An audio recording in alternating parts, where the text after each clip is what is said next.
going to get started for the afternoon message. Brother June, would you lead us in prayer, brother?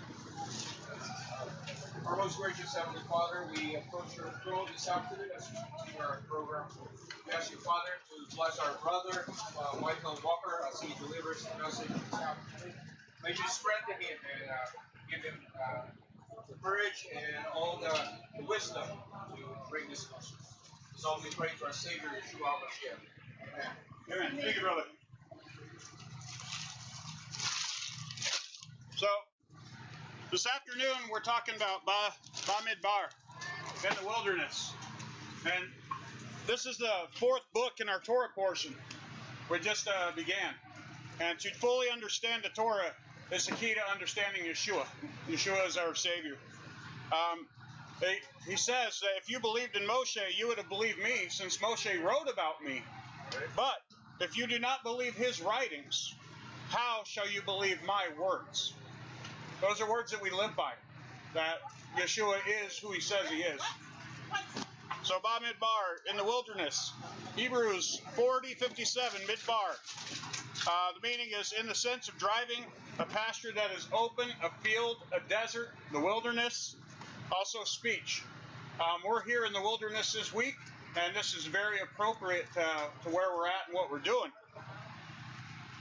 When we open up the book of Numbers, we got to put ourselves back in history a little bit. This is about 1,350 years before Messiah Yeshua's birth is where we're at. In the two previous centuries, they were spent as slaves in Egypt. They're within their first year. They're 1 year removed from Egypt. They've been in the wilderness 1 year and 1 month, and we're going to find that. They're in the 13th month of their journey.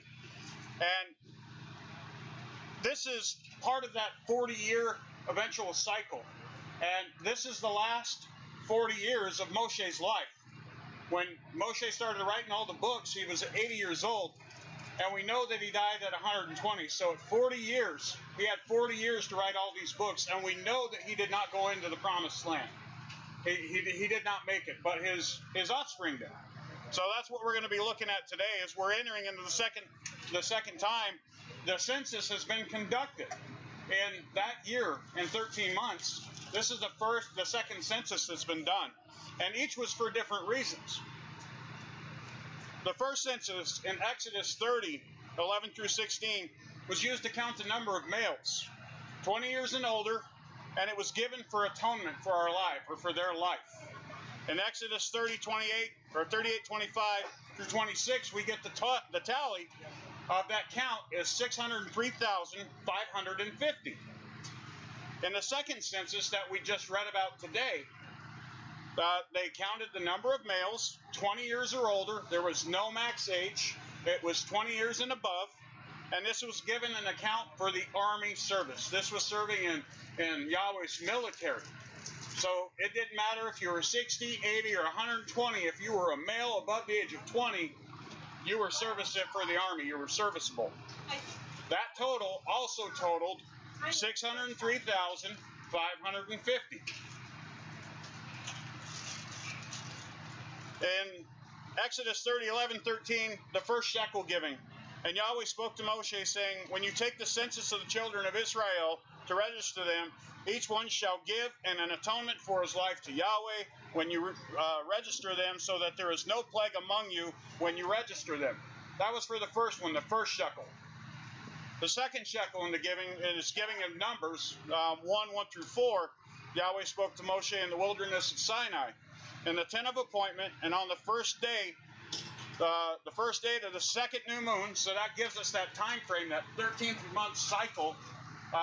They've been in a year and a month, so 13 months.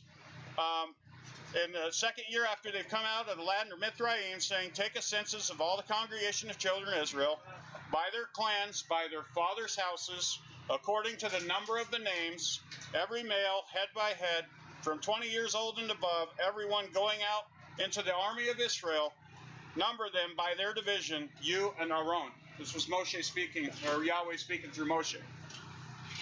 I find it very peculiar that the counts matched equally on both counts. The first one in the Exodus account and then the one that we have here in Numbers. the Torah is really silent about the number of births or the number of deaths within the clan. But to have that same exact number, 13 months apart, I mean, we can't even have the same exact number here within our assembly for 13 months because we're growing so rapidly.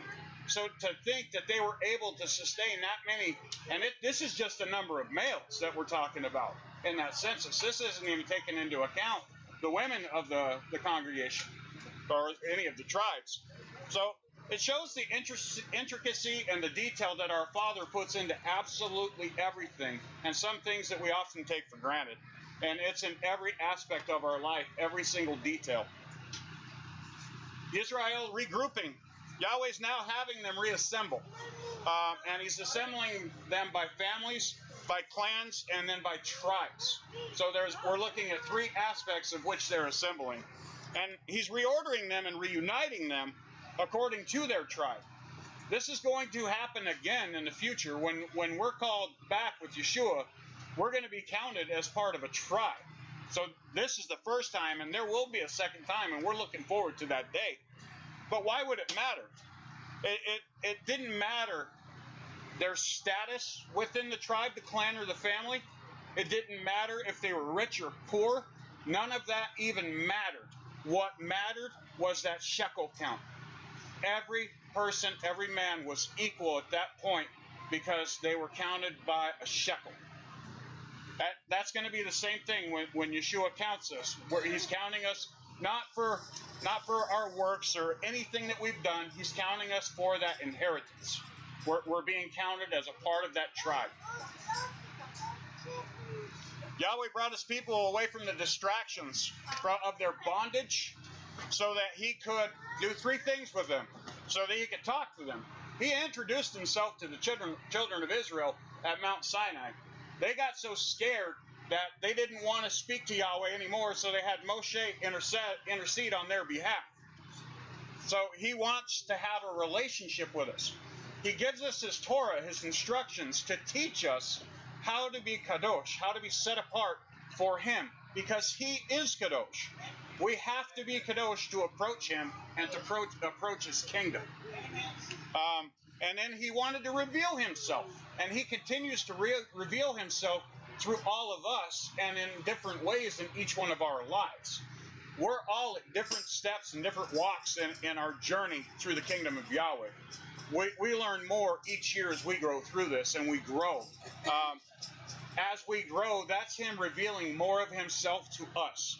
We have to be humble, and we have to have that servant heart to allow him to do what he needs to do, so that we can provide that job that we were talking about this morning, that we can be a part of that body, whether it's an ear, an eyeball. I've got a very loud voice, so I think I know what part I am, but everybody has a specific part, and this is how he reveals himself to us. This is a preparation for battle. He's counting on warriors because they're coming. They're getting ready. We understand that they just came out of Mithraim 13 months ago. We just finished the book of Leviticus, where he gave an entire book of instructions.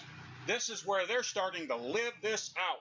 They're starting to apply those Torah principles and commandments and instructions. They're applying it now, and we're going to look into that a little bit more, as I know a lot of people might have been, or maybe at one time, confused about the setup of how the camp is and where each person in each group is and how that looks. We're going to get into that here in a little while. It's his battle. When he's telling the children of Israel, and he's talking through Moshe and Aaron, they're preparing to take over the land of Canaan, which becomes Israel. So this is a battle, and he's preparing them for this battle, and he's counted every head as a part of that aspect for that battle. He's preparing his appointed leaders. You notice that he appointed them. It was the firstborn that he chose. They didn't get to choose what position they were in. They didn't get to choose what clan or what tribe they were in. He appointed leaders. He's done that, and he continues to do that today. He appoints leaders as part of that remnant, because he promised there would be a remnant until the end. we are a part of that remnant if we continue to walk in his statutes, walk into his commandments, and follow his instructions. As we prepare, we try to rid ourselves of the distractions of the world. There are so many distractions. We can let the wind distract us. We can let the heat distract us and deter us. But we're all here right now. And we're all living out that commandment that we're gathering on his set-apart day. We're reading his word. He set apart this day for his people. For us to be his people, we have to keep the Shabbat. Yahweh. Amen. Distractions. They are not your spouse. They're not your children. The community assembly, we've got 2 assemblies today. These aren't distractions. These are blessing and the fruit of the kingdom. What can be a distraction is lusts of the flesh. Talking about money. Money drives this world right now, and the corruption, power. People are power hungry and trying to control an entire nation or multiple nations. These are all distractions. Self-righteousness. We see a lot of these mega church pastors lifting themselves up and preaching a prosperity gospel while their entire assembly is being destroyed. They're being self-righteous and not really preaching the word of the Father or the word of Yeshua for that matter. So we can be distracted by a lot of things today. Today we look at Facebook and social media. I'm guilty of it. I get caught up in social media warfare trying to defend the Father and his words and how it's supposed to be interpreted or how I interpret things. It could be a distraction, and sometimes I've got to let it go, especially on the Shabbat. This is his day. I focus all of my attention onto him and everything that I do. The cares of the world, they're focusing on the here and now. People are worried about what's happening right now, and they're willing to sacrifice their eternal reward for something now. I tell you what, they can kill me, they can execute me if I don't get this mandatory coronavirus or whatever. I'm not giving up my eternal reward. It ain't happening. I would rather be beheaded and serve my King eternally than succumb to the cares of this world. This generation right now that we live in is a lot of gimme, gimme, gimme. We don't see a whole lot of selflessness of neighbor helping out neighbor and loving one another. We see everybody wanting to take, and not give back. Well, people that are in this walk, they are the most selfless people that I've encountered. They're willing to give you absolutely everything that you would want or need. And that's all the brothers and sisters that we have here and throughout the world. We're out there trying to spread his message because we know now his return is so much closer than it was 1,500 years ago. We see with the events of today going on, and if we read the book of Revelation, we understand that these possibly could, and we're all thinking that these are the last days. He says, only those that endure to the end shall be spared. So we have to endure no matter what. This isn't a gimme, gimme, gimme. This is, my brother needs help. He needs prayer. I'm lifting my brother up in prayer. If he needs help moving or anything, I got time. I got the resources. I'm doing everything I can for him. In the book of James, and I cross it out because James, that's just a reference to King James when this Bible was translated. It's actually Yaakov, is Yeshua's brother's name. It says, by the wisdom from above is first clean, then peaceable, gentle, ready to obey, filled with compassion and good fruits, without partiality, without hypocrisy. And then fruit of the righteousness is sown in peace by those who make peace. We're not out there trying to start a war. We're out there trying to make peace. We're trying to bring people back into the fold, back into the original word of what Yeshua and his disciples were out there saying. Because Yeshua is very clear who he came for. He came for the lost tribe of the house of Israel. That's it. If we're not of that house, he didn't come for us. Yeah. And it says it over and over, and people often overlook it in this renewed covenant. And that's what our job is, to be this mouthpiece, to provide that truth. But there's a limit that we have, and it was revealed to me recently that you can't beat it into people and you can't beat it over their head. Either if they're hard-hearted and are disruptive and don't want to hear the truth, It says, do not cast your pearls before the swine. So if they're not ready to hear the truth, we plant the seed, we walk away, and we let the Father water it. If that is one of his people, he will get to them just like he got to each and every one of us here. Annual census, stand up and be counted. That's what the census is about. But what are we being counted for? We're being counted for as a part of a tribe. Not as an entire tribe, but a part of a tribe. Just like it's not you're the whole body by yourself, you're a part of the body. It takes all of us to make up that entire body, and it takes all the tribes to make up the tribe of Israel. Each head was counted with the half shekel, and this signifies the member, not the work of the skills of that member. We're all created equally. We all have that heart that when we decide we want to start hearing Yahweh and we start following him, that half shekel, Brother June and I, we're both worth a half shekel. It doesn't matter. We're equal in his eyes. The wilderness purpose, and we can attribute this out when we go camping with our family members and everything. It's family bonding time. It's time to get to know one another better, especially with our brothers and sisters from the Phoenix Assembly, getting together like this, letting everybody share their fruits that they have. This is bonding time. What do you think when you close your eyes? What do you think when that Exodus ends and we're returned to the land and we see all of our brothers and sisters? How joyous is that going to be? What's that going to look like? We're getting just a tiny picture of that here in the here and now, and that's sharing with the brothers and sisters in the faith. There's different elements and tribal breakdowns. We all belong to different tribes, possibly. We'll look at that here in a little bit, but we'll be able to select a tribe that we want to go to. If we're going to reside with the tribe of Judah, then we will be with the tribe of Judah. When we enter into that gate, that's the tribe that we're going to associate with. The encampment structure, we're going to talk about that here pretty soon. And redemption. This is a redemption story 40 years in the making here. It's actually longer than that, but this is that 40-year journey before they reach the promised land of Abraham. So the redemption story is also found in the New Covenant, and we all are pretty well ascribed to that. Exodus 12:49, there is one Torah, one set of instructions for the native born and for the stranger who sojourns with you. There's not two different things. There's not the church and the house of Israel. It's the house of Israel, and that Torah applies to them and them alone. It doesn't apply to the Goyim. It doesn't apply to the Gentiles. They have not taken a part of that covenant. If you say that you've taken part of that covenant, this is that covenant and that Torah that we're supposed to follow.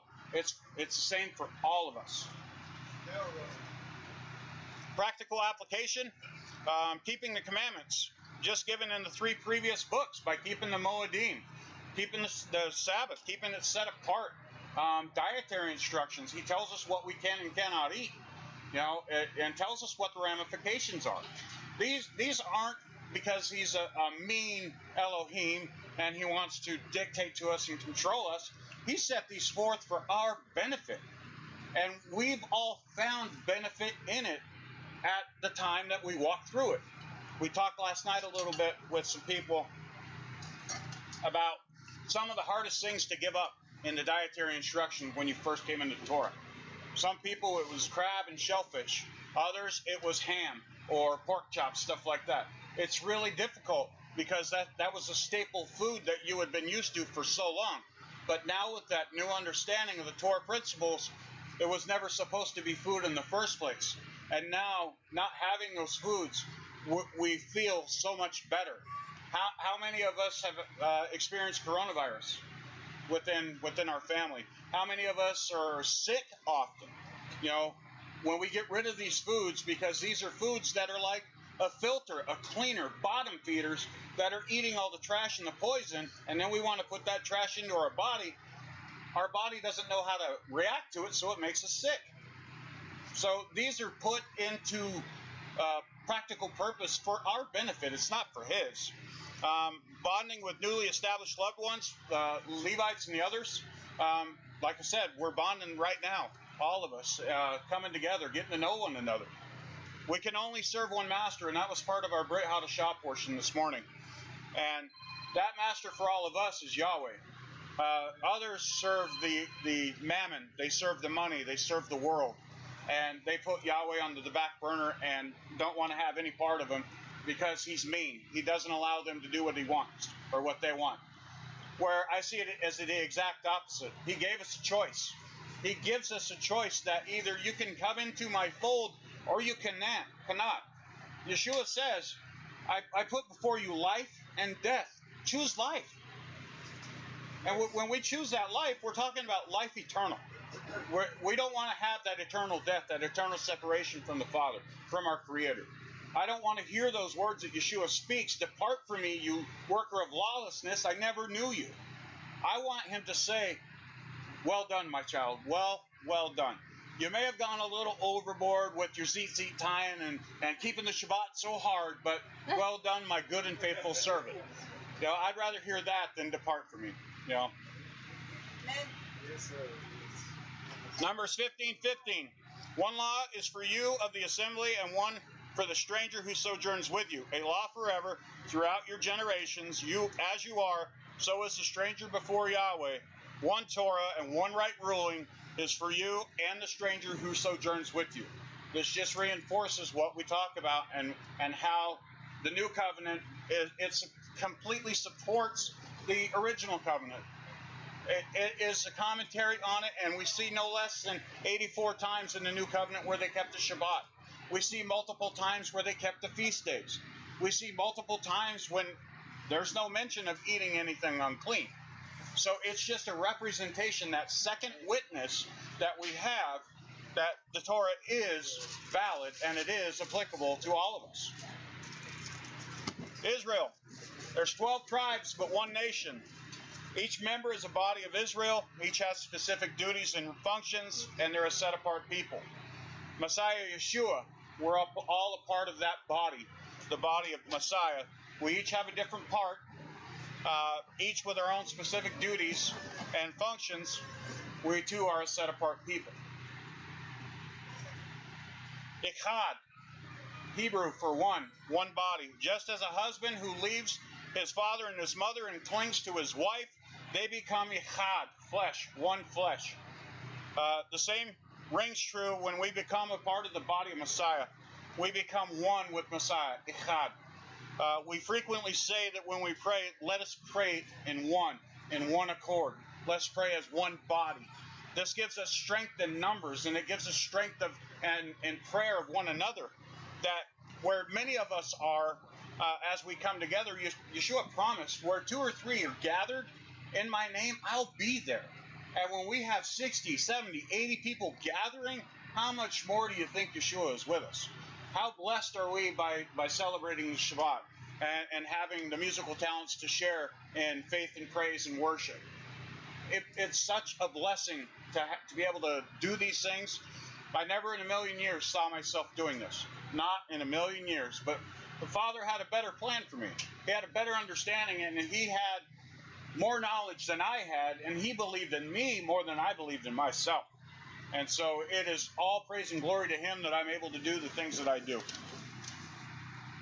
1 Corinthians 12 through 14. For as the body is one, and has many members, but all the members of that one body, being many, are one body, so also the Messiah. For indeed, by one Spirit, we are all immersed into one body, whether Yehudim or Greeks, whether slaves or free, and where we were all made to drink in one Spirit.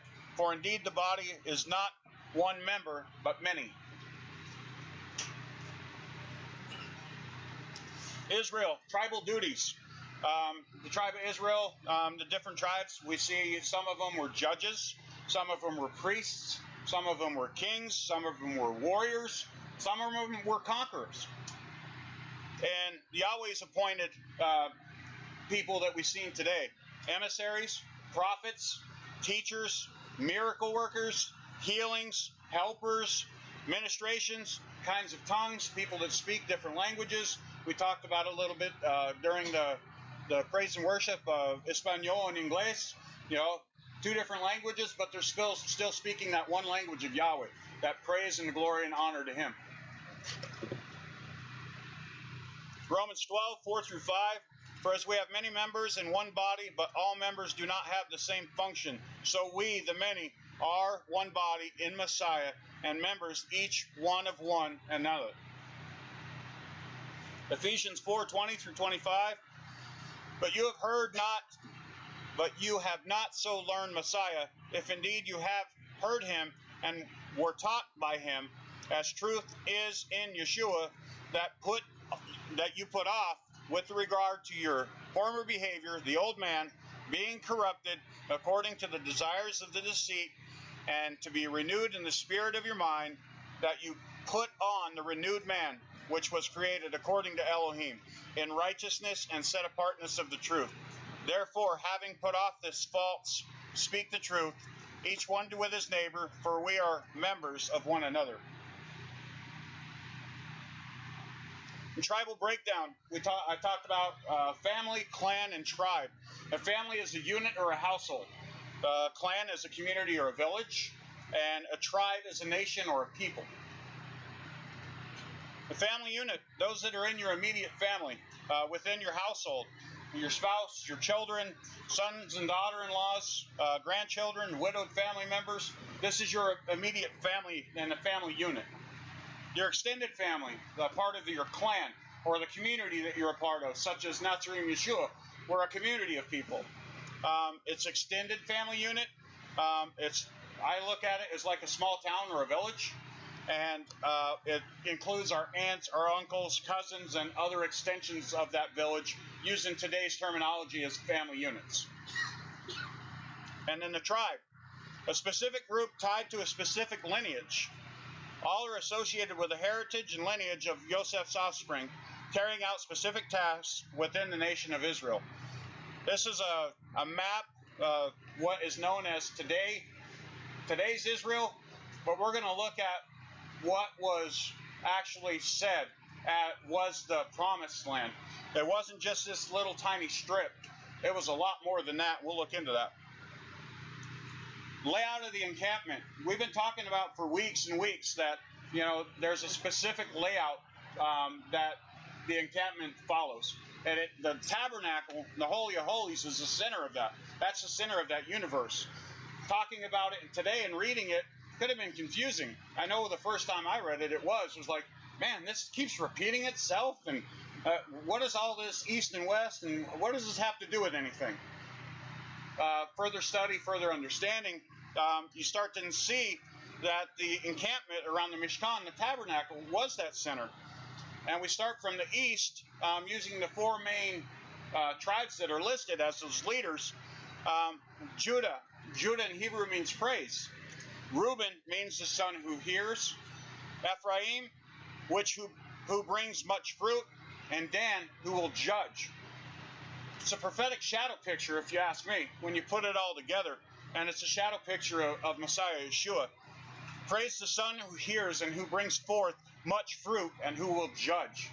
That's exactly Messiah in a nutshell. And that's just 4 out of those 12 tribes. When we look at it a little bit deeper, and each one of those meanings, it's going to mean a lot more to each one of us. So on the following pictures, you're going to have to excuse the layout. Not all pictures depict north as true north. Some of them are twisted to the side, but always take in mind that being north is how we today understand things to be. This is a picture with true north, and then we see how the camps are broken down. And in today's Torah portion, we actually read how many were in each tribe. The outer rings on the north, the east, the west, and the south. So to the north, we have Dan. North is directly behind you. So whoever's camped to the north of this tabernacle is a part of the camp of Dan. And that could be from Dan, Asher, or Naphtali. To the east, we have Judah. This is the east as we know it. So we have the tribe of Judah, Issachar, and Zebulun. So whoever's camped on this side can belong to that tribe. South is this way, headed towards Phoenix. and that's the tribe of Gad, Simeon, and Reuben.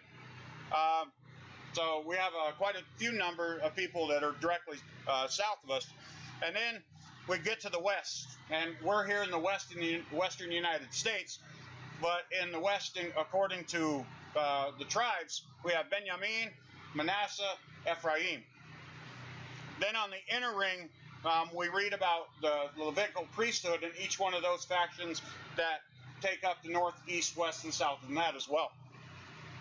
Here's another picture of it, but with the east being on the top, because typically they start with the east in Hebraic culture. Judah's the first one listed, and then it goes around clockwise that way.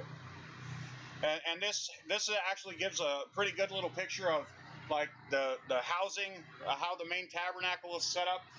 It shows the utensils within the tabernacle. I thought it was a pretty neat little picture. I'm a visual learner, so I need to be able to see things sometimes, and seeing this actually helped make sense of what we read today when we were doing the count. This is another one, almost like a 3D, and it shows Benjamin, Ephraim, and Manasseh on the top of the page, and then going around. This is another one from Numbers 2, 1 through 34, and 3, 21 through 38. Here we have the west at the top. So we've seen just about all four aspects showing at the top. So it behooves us to be Bereans and study so that we always know which direction we're at and which tribes are where. The redemption of Israel is bringing the 12 tribes back to the promised land. We know that the 10 tribes were banished. They have not yet been brought back. And when Yeshua came, he was speaking for those and to those people, the lost tribes of the house of Israel. We know that there were 2 tribes that were left behind, and now they've assimilated basically into one, in the tribe of Judah. A lot of people want to bash on the tribe of Judah and call them the Jews and anti-Semitic and all this stuff. We got to remember, these guys are our brothers. Yes. They're one of the 12 tribes of Israel. These are our brothers, so we've got to help them out just as much as they've got to help us out. They've done such a fabulous job keeping the word of our Father for so long that we now have that opportunity. So we need to be thankful for them because they were given that duty, and they did a very good job in preserving that. Jeremiah 30, verse 3 says, "For look, the days are coming, declares Yahweh, when I shall turn back the captivity of my people Israel and Yehudah, declares Yahweh, and I shall bring them back to the land I gave to their fathers, and let them possess it." When we get back to that land, a land that most of us have never visited, it is our possession. It is our inheritance. This is what it's all about, land. The land that was promised by the Father to Abraham back in the beginning. This is the redemption, the atonement, that for the price of that half shekel, we're counted as a half shekel for our atonement. Each tribe is promised a particular section, and we're going to look into that a little deeper right now. That includes the strangers that are sojourning within those encampments. Because we know when they left Mithraim, when they left Egypt, it wasn't just the Hebrews at that time that were leaving.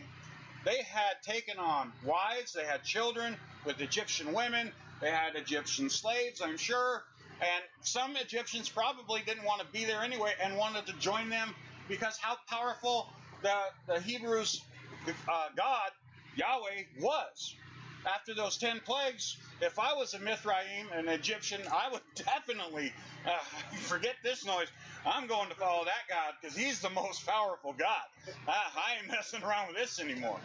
So we see this sojourners and strangers, and when we think of it like that, then we're able to place ourselves in that. We've never visited that land, some of us, probably most of us, but that's the land we yearn to get back to. That's the land that was promised to us by the Father, and as Yeshua is our Messiah, our Mashiach, our Savior, when he comes back that second time, we're going to that land. That's where we will be headed, and that's where we will remain. And I'm looking forward to it. Each tribe is promised a particular section. It includes the strangers, the grafted in. In Ezekiel 47:21 through 23, and you shall divide the land among yourselves according to the tribes of Israel, and it shall be that you divide it by lot as an inheritance for yourselves and for the strangers who sojourn in your midst, and who bear children among you, and they shall be to you as native born among the children of Israel. With you they have an inheritance in the midst of the tribes of Israel. And it shall be that in whatever the tribe the stranger sojourns, there you give him his inheritance, declares the Master Yahweh. So whoever we are sojourning with, whether it be Ephraim, Judah, Dan, Reuben, whoever we're sojourning with, when we enter through that gate, that is where we will be. That is where our inheritance will remain. This is a picture of the actual tribe that was promised and given in the land of Canaan. It goes from the Nile River in Egypt all the way up to the river Euphrates that runs through all the way halfway through, starts in Turkey, Syria, Iraq, down to Kuwait. Saudi Arabia is cut in half. And when I looked at Google Maps, I didn't capture this as part of the study, but when I looked on Google Maps and I followed the Nile down, it doesn't stop where I have it stopping in this picture. It actually it goes all the way down into the Sudan. It's called the White Nile down there. That's still a part of that Nile River. So when we're talking about it, this is a bunch of territory that now when we look at that little white strip, that's the current Israel. That's not what the deed of trust that Yahweh said is their land. What we're looking at on this picture is more accurate to what that land is. This is a picture that Egypt, and like I said, it goes all the way down into Sudan. So there is still a lot that's not accounted for, even by today's standards. When we read the word for what it says, and we follow the Nile all the way down until it doesn't become the Nile anymore, it becomes a lake, then that's where it shall stop. Zechariah 10:6 through 8, and I shall make the house of Yehudah mighty, and save the house of Yosef, and I shall bring them back, because I have compassion on them, and they shall be as though I had not pushed them aside, for I am Yahweh their Elohim, and I answer them. And Ephraim shall be as a mighty man, and their heart shall rejoice as if with wine, and their children shall see and rejoice, their heart exalting in Yahweh. I shall whistle for them and gather them, for I shall ransom them, and they shall increase as they once increased. So that ransom, Yeshua paid that ransom sacrifice for us. We're redeemed, we're atoned, we're accounted for. We're heirs according to that promise. Who did Yeshua come for? The lost tribes of the house of Israel. Abraham's blessing that comes to fruition so that we may receive the Ruach in Galatians 3:13 through 14.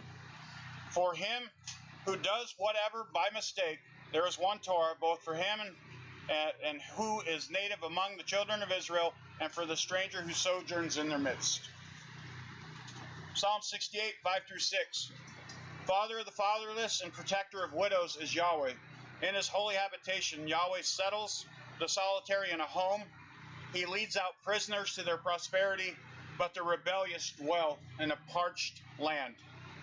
How many of you were out there before, seemingly alone when you started on this journey? You thought you may have been the only one that had this information because there was nobody else around that believed what you believed. But what did Yeshua do? And what did the Father do? Brought the family closer together. Brought all of us together as a family. We're all serving the same King. We find that we're not alone.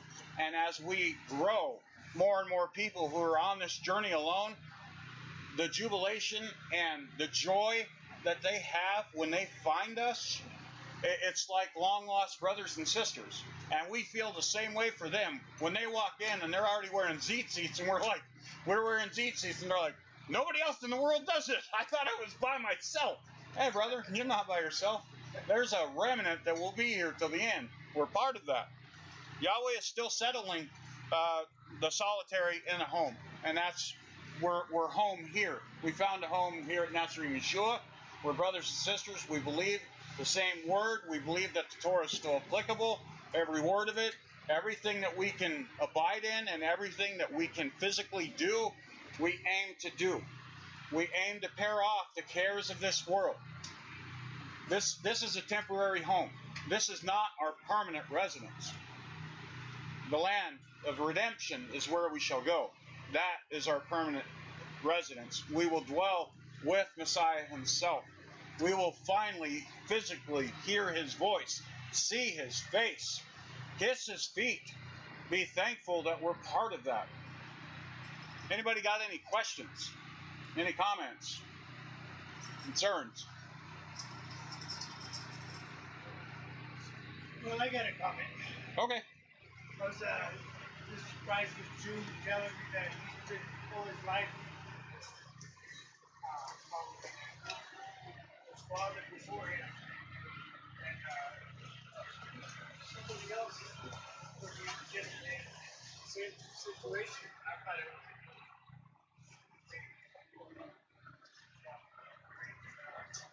surprising. Yeah.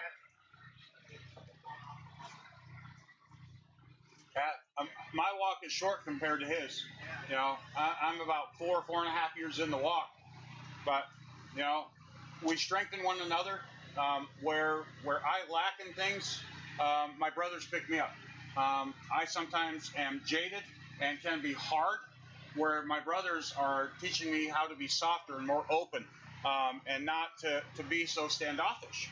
You know, and I excel in computer stuff, and they don't. So I'm able to share some of that with them and bring the message forward. We lift one another up. We all have our gifts, and Brother Morgan here has a gift of security. The Father's blessed him with that. He's very intelligent with that. He shares that information with all the brothers and sisters that want to learn about it, with firearm safety and stuff like that. It could be coming down to that one day when we start the second Exodus, that we're going to rely on firearms to obtain and harvest our own food. You know, if we're on the lam, and we could be 40 years journey just like the Israelites were. You know, we don't know how long it'll be. We don't know when it's going to start, but we're ready at any point. When the Father's cloud and his flame moves, we're following it just like the Israelites did. So we each have strengths, and we each try to lift one another up. You know, and remember when we first came into this walk, you know, how scary it might have been for you, especially trying to walk into an established new assembly, not knowing what to expect. You know, and then when you finally walk in, you're like, man, I wish I would have walked in sooner. The Father was telling me sooner to get my butt in there, and I didn't listen. I was hard-headed. And these are the family members that now lift me up and lift one another up, and they're strong where I am weak, and I am strong where they are weak. So we fit together as one body. Lou. I like the part of your message when you said that he valued us as a shekel, and everybody is equal. Nobody, whether your walk in the faith has been years or you're just new, and then that ties together with the Greek Hadashah, that we're different parts of the body, and the hand cannot function without the other ones. I mean, if the hand is there and without the others, it may not function as best as it can. So I really like that, because it brings out an idea or a reflection that we have to take care of each other, like we're equal, that, oh, I'm not higher than you. We are equal. So yeah, that will open a door for love for each other and care for each other, because you don't want him to get hurt, because he's part of the body. If that part of the body gets hurt, and you'll get hurt too. Amen, sister. I like that. In the Brit Hadashah portion, it talked about being a stumbling block for a young believer.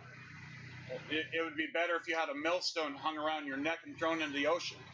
We do our best to not be stumbling blocks, and be open. And like you said, we can't function without one another, and we have to be mindful of that we're all equal. There's no one greater except Yeshua. He's the only one greater. We're all brothers and sisters, and that's why we are brothers and sisters. We're equal. You got something, Mike? Yeah. As wanted to second that, and also it reminded me of Yeshua's teaching on the workers. That some workers start at the beginning of the day and they bore the heat of the middle of the day. You know about that? And then other workers came later. Some workers, like right at the end, the last hour, they got hired.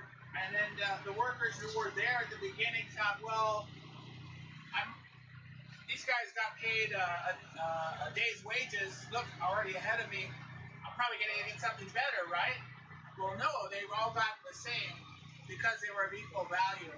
And the thing that it helps me to think about is my own immaturity in the past, and sometimes some of us may experience this, but I want to bring it out in the open, is that when we see other people who are doing well in their gift, or in their calling, or in their just behaving and acting, maybe they make a better wage in their vocation, maybe they're a better speaker, maybe they have a gift of speaking prophetically to help somebody else, to help another brother see something that they should have seen or need to see.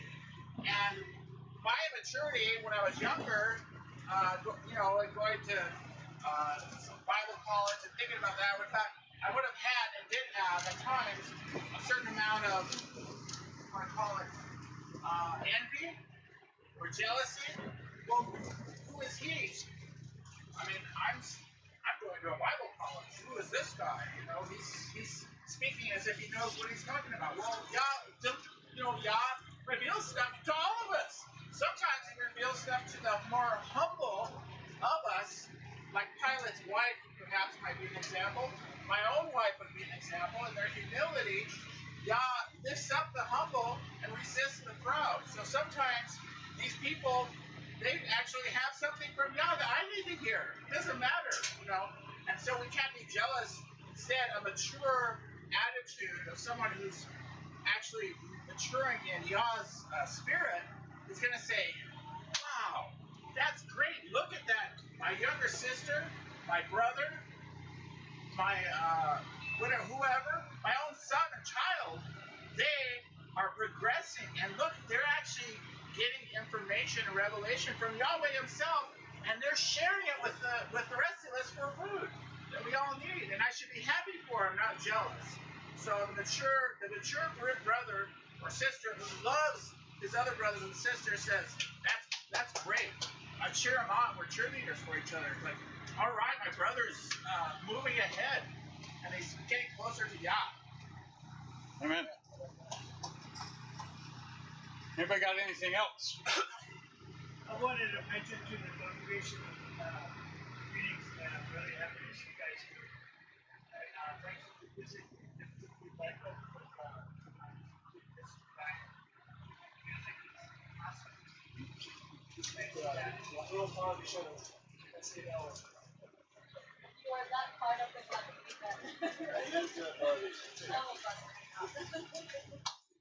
All right, well, we can talk about Mid-rash then. We can start in Numbers. Does anybody have any thoughts or anything on Numbers chapter 1? I know that Morgan bit the bullet and took that first chapter and pronouncing all the names. I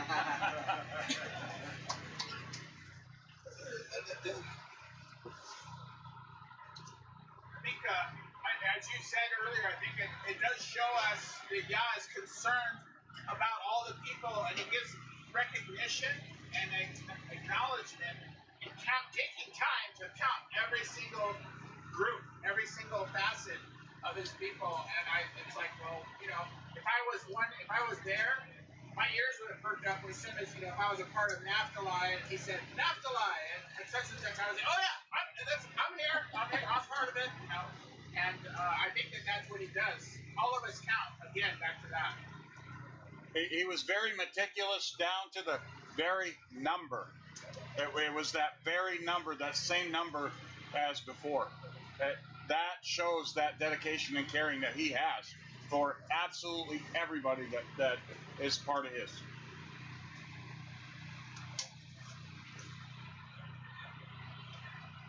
Go ahead, brother. I know the age was 20 for the soldiers, and it was 30 for the Levites. They started counting at the age of 30. you think that the count at the age of 20 not only made them eligible to be a warrior, but do you think that was also an age of accountability that they had to count in as part of Israel? Very well could have been, yeah. I know that I didn't study a lot on the Levitical count of it. That tribe is, I don't know of anybody that can trace their roots back that far. But in that original count, it was separated from the count of Israel, and that was intriguing to me because it was set apart, and he made it very well known that these are not to be counted towards this. These are my people. Hey, I remember in the book of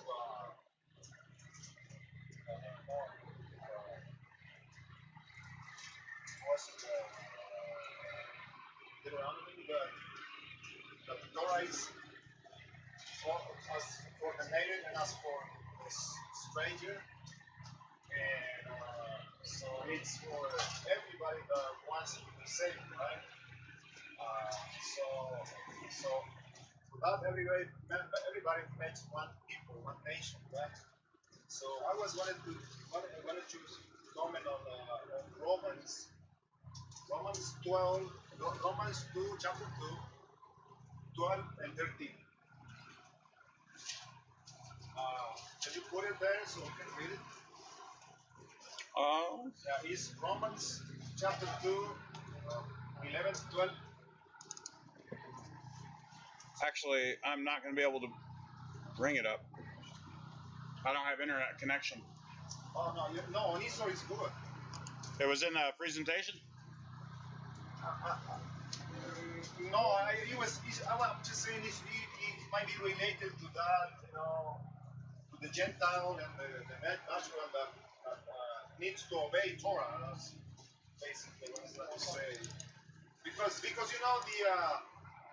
I hate to say it, but the Christians say that that Christians no longer need to obey Torah, and because they're saved by grace. But this verse, I would say it says otherwise. So it's Romans 2, verse 12 and 13. So Romans 2 or 12? 2. Romans chapter 2, verse Okay. Chapter 2. I'm sorry, chapter 2. No, it's okay. And then Verse 12. For as many as sinned without Torah shall also perish without Torah, and as many as sinned in the Torah shall be judged by the Torah. For not the hearers of the Torah are righteous in the sight of Elohim, but the doers of the Torah shall be declared right. So what do the Christians not understand about that? What they don't understand is their translations. The translators, and this is where we talk about translator bias a lot. If you subscribe to like a King James only, I used to be a part of that when I was younger, or English Standard Version. They use different words. They remove the Torah and they put law, so it diminishes it because they don't see that law was nailed to the cross, and that's etched in their brain. So when we look at these different translations, and I just read from the Scriptures version, that's my preferred version. That's where it explains it the best, but they will not accept that type of translation because they're either sold on English Standard Version, the nearly inspired version. That's what I get all the time. That's not what my Bible says. Yeah. So I would say that they have no excuse because we all are going to be judged by the Torah. That's the highest standard that we will be judged by. I mean, and it is sad that they don't understand. They don't understand that because Yahweh didn't give two Torahs. He gave just one, right? So I looked back on it. I was blind to this when I was a Southern Baptist. I went to a Southern Baptist church prior to 9/11, and I was baptized as a Southern Baptist, and I knew the New Testament very well. And I knew all of the key verses from Ephesians and Galatians and all of it to support my Baptist ministry per se. I started to change when I went into the military, and I went into the military wanting to help people after 9/11. I didn't want to go execute people. I knew that the war was coming. I had medical experience. I wanted to help out. I started to see differences then. I started to see hypocrisy with it. That, like you said, there's one Torah for the stranger and for the native born. There's one book, one instruction. And when you start to read that New Testament with that Old Testament perspective, Yes. you got to remember, if you come from Christianity, at once you were blind. And this is where I try to have that empathy and compassion, and I want to bang it into. I want to beat them over the head with a Bible. Like, get this word in there, man. Come on, it's easy. I see it. I'm trying to explain it to you. He's not revealed it to them yet. It's not their time. And at one point, it wasn't my time, and I came strongly against people that were keeping Torah or other faiths and whatnot. For that, I've been humble. And I've had to seek forgiveness for that because I approached it wrong. I approached it as what we talked about in self-righteousness. I couldn't be wrong. I was right because the Bible was saying it, but it was my version of the Bible. And not understanding certain biases that were within certain translations to either diminish or exalt one position or another. That's a true Bible student, is when you look into that. Yeah, and to add to that, they even have no excuse, because if you even analyze the Greek text, they mistranslated some words in the Greek text so to follow their agenda of Torah less, yeah, so we do that they change the word to make it sound different. Yeah. All right. Jacques. I just wanted to add on to ask you this question. Some of them, they're like, we don't follow Torah, we follow the law of grace. And that's ignorance and understanding what grace means. That's favor to acceptableness in his eyes. Well, what brings acceptableness in his eyes? Following his law, his Torah. So they don't understand that. And then I've even heard some Christians claim, no, I don't have to follow the Jewish law. So just as I have to follow the laws, I have to follow the laws of Jesus. That's, of course, ridiculous, because the Bible might be referring to the laws of this country. They be referring to his law, to be the Torah. So a lot of times, the way that they get colored, having to follow the law is just through ignorance and lack of understanding what the Bible is saying, lack of understanding its historical and cultural context. If you don't know the historical or cultural context of the document, then how are you going to understand the document? So that's why it's important to know the historical and cultural context, so you can know exactly what you're doing. We're challenged with 1,700 plus years of a battle that started. It actually started when Yeshua was still here, and he was going out and speaking against these different sects and trying to teach them and bring them back into the fold. But in 325 with Constantine, changing the Sabbath day, abolishing the original Sabbath and condoning the Sunday Sabbath, that's been pounded into people's heads for so long, and they listen to a person, they follow a person, and it's not Yeshua, it's their pastor, it's their preacher, it's their minister, because they're charismatic or they grew up with one another or something, and they believe what they tell them about the Bible instead of reading the words for themselves and understanding it for themselves. Oh, well, that doesn't apply to me. That applies to just the Jews. Well, where does it say that? It applies to only one of the tribes and not all 12. This is those things that we came out of bondage. That was our bondage. The world is bondage. When keeping Torah is our freedom. We have the freedom to keep the Torah, and we're blessed. When we start to keep the Torah, we're blessed, and they don't understand that blessing. Because they look at a blessing as a physical blessing. Oh, I'm going to get a bunch of money, or I'm going to get a big house or something. No. This is a spiritual blessing when you can connect with brothers and sisters, and I'll use Steve as an example. We started communicating through email, but immediately felt that connection through email. And when we finally meet brothers and sisters, we already knew that. We're following that same thing. We're following the same thing that was given on Mount Sinai to the original Israelites and to Moshe. We're still following that. Yeshua actually said that over and over again. And this is where we have a lot of trouble. Is in the last 500 years, we've added chapters, we've added verse numbers and everything. When we talk about the Sermon on the Mount, Yeshua didn't break it down into 5 different sections or 3 different sections.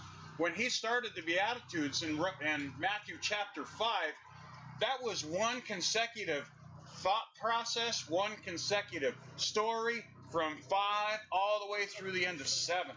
When he says, not one jot or one tittle of the law shall be abolished.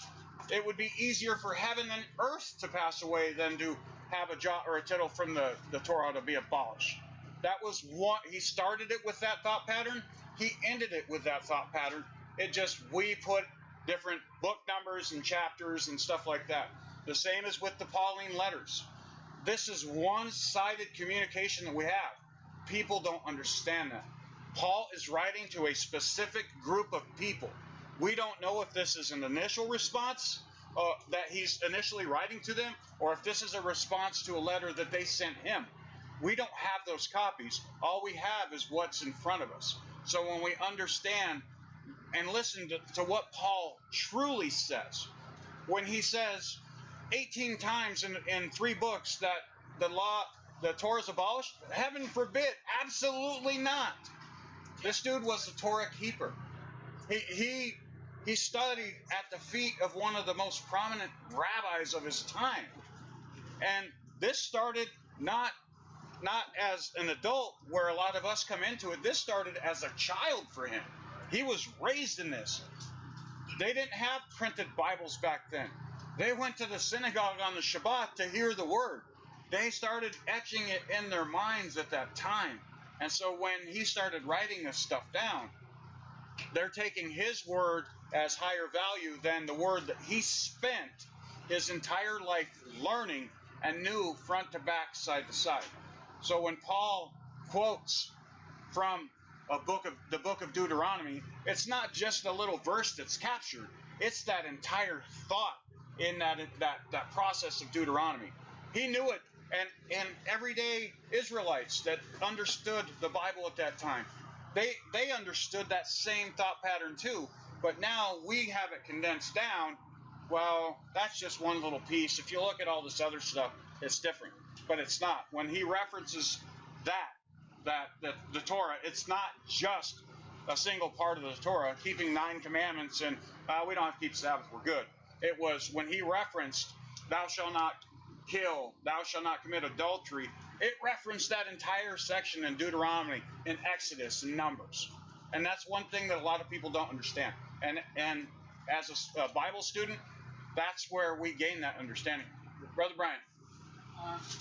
It sounds to me like we're discussing authorities, and people, instead of reading the scriptures and praying to the Father for his wisdom, to his knowledge, they're looking to man for man's wisdom and man's knowledge, and there's a competition over who is the better authority of men, and you get trapped into following their ideology instead of taking the time and putting the belief in the Spirit of Yah to give you his wisdom. Maybe that's what all of us here finally did out of frustration, is we went to the scriptures and asked Yah for his wisdom.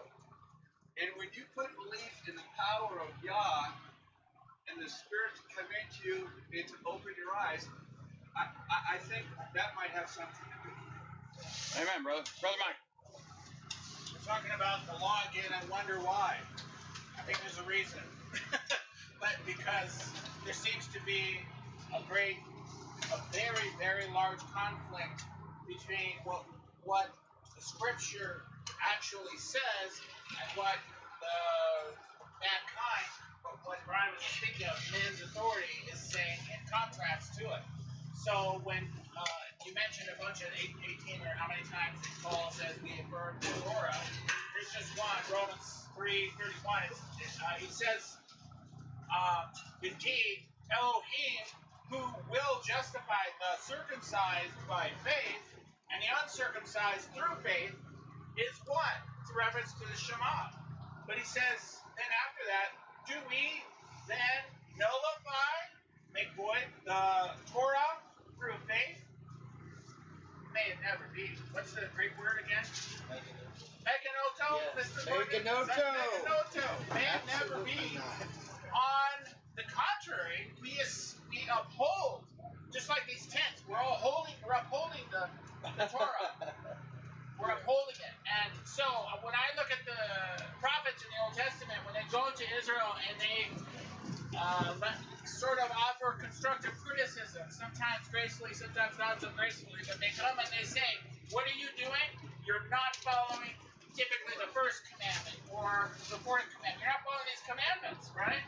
And then when Yeshua shows up on the scene and he corrects the religious leaders of his day frequently, or even the sinners of his day, what does he correct them on?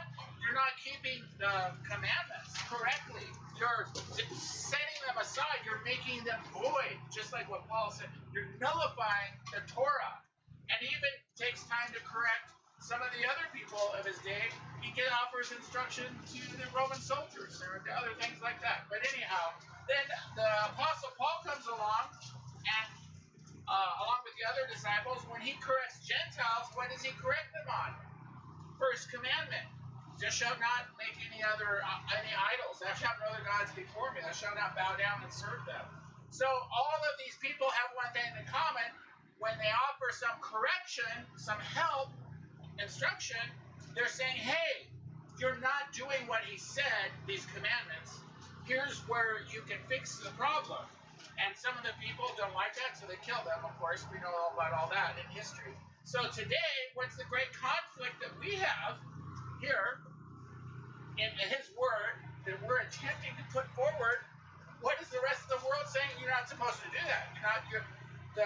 They say this Jesus person has nullified the law, so we're not supposed to keep it.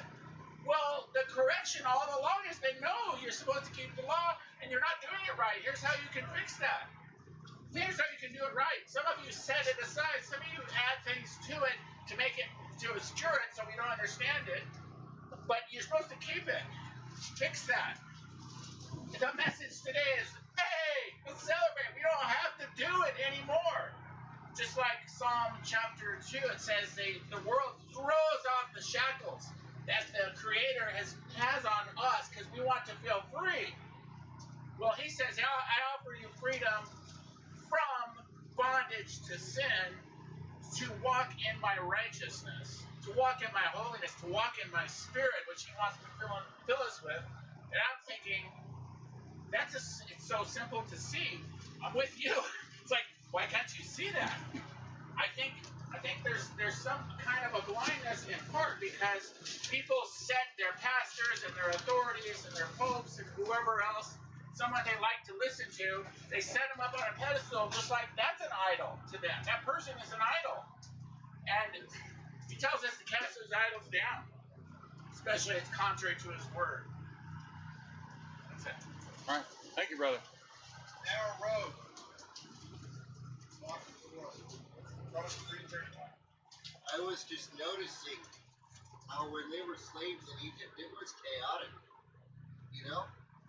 Egypt, it's the biggest empire in the world. You'd expect there to be order because, you know, that's what humans do, right?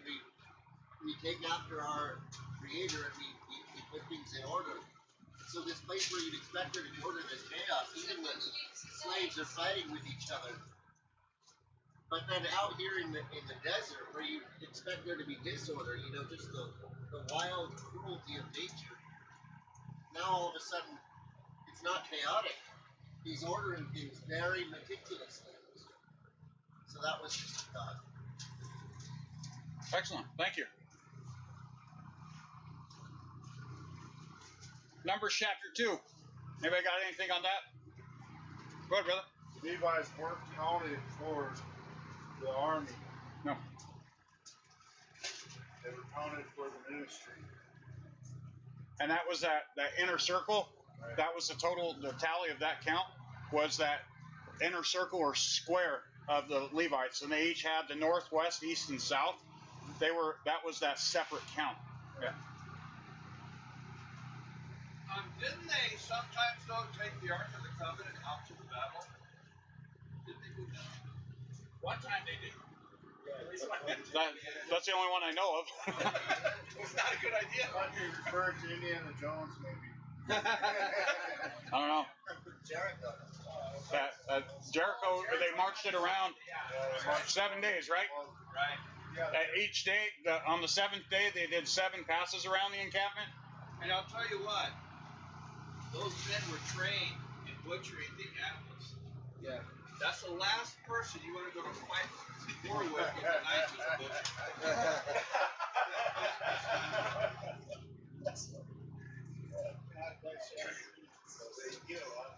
So one of them, who was it? Prescott with Yeah. Snake is son. Oh, who was it? Yeah, it was. Oh, yeah. Who was it? Picus. That's right. Yeah. And he had the zeal of Yah for his word. Yes. Hey, the Gentile conquered. Yeah. He was one of the next multitude of Egypt, and he took him back. He was incorporated into Levi. Like, he wasn't a Levi, but he was family man. Next multitude. I know that they do. Josiah. Speaking of the land and how big it was, I was recently interested in Ezekiel's temple. And that's another section of several chapters that seem rather dry when you just read through it. But then once you visualize it with like 3D computer animation or something, it's like, whoa, that's amazing. But when you look at like the square breedage, if you will, as opposed to footage, because they measure in feet, it took up, that whole land takes up like most of southern Israel and a little bit of northwestern Saudi Arabia. So it's just amazing how the allotments that were originally intended are just huge. Rather large. And to look at it, compare it today, because that's what we have as a comparison to what the Bible actually describes, and using the tools that we have at our disposal now, the knowledge increase is immense, and the people of Israel, how much they've suffered and how much they've been conquered and lost of all that inheritance. It'll be redeemed. Miss Lou.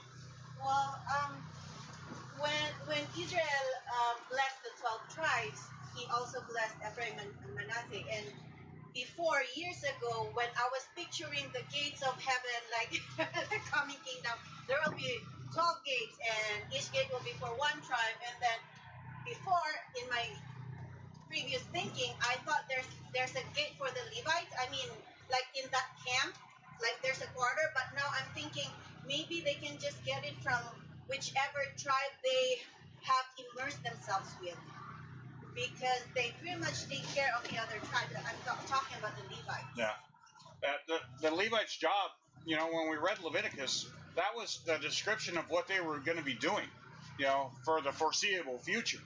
That entire book was, this is how you are to teach my people. This is how you are to instruct my people. These are how my people are to keep my days. This is how you're going to be a part of that. And then we read where the 2 sons were killed because they did something they weren't supposed to with the ark. They were struck down. And these were the 2 eldest sons. It's like they have that duty. Each one of them has that duty, and their duty was to intercede, like we've spoken before, going into the holiest of holies on Day of Atonement. That one day a year where they entered that most set apart place, and that was just the one person, the high priest. The rest of them were serving the people throughout that year. That was their inheritance, is that they were serving the people. And we've talked about it before, as priests in a priestly position per se right now. You know, as a leader or a teacher or something, my job doesn't stop today. My job is today.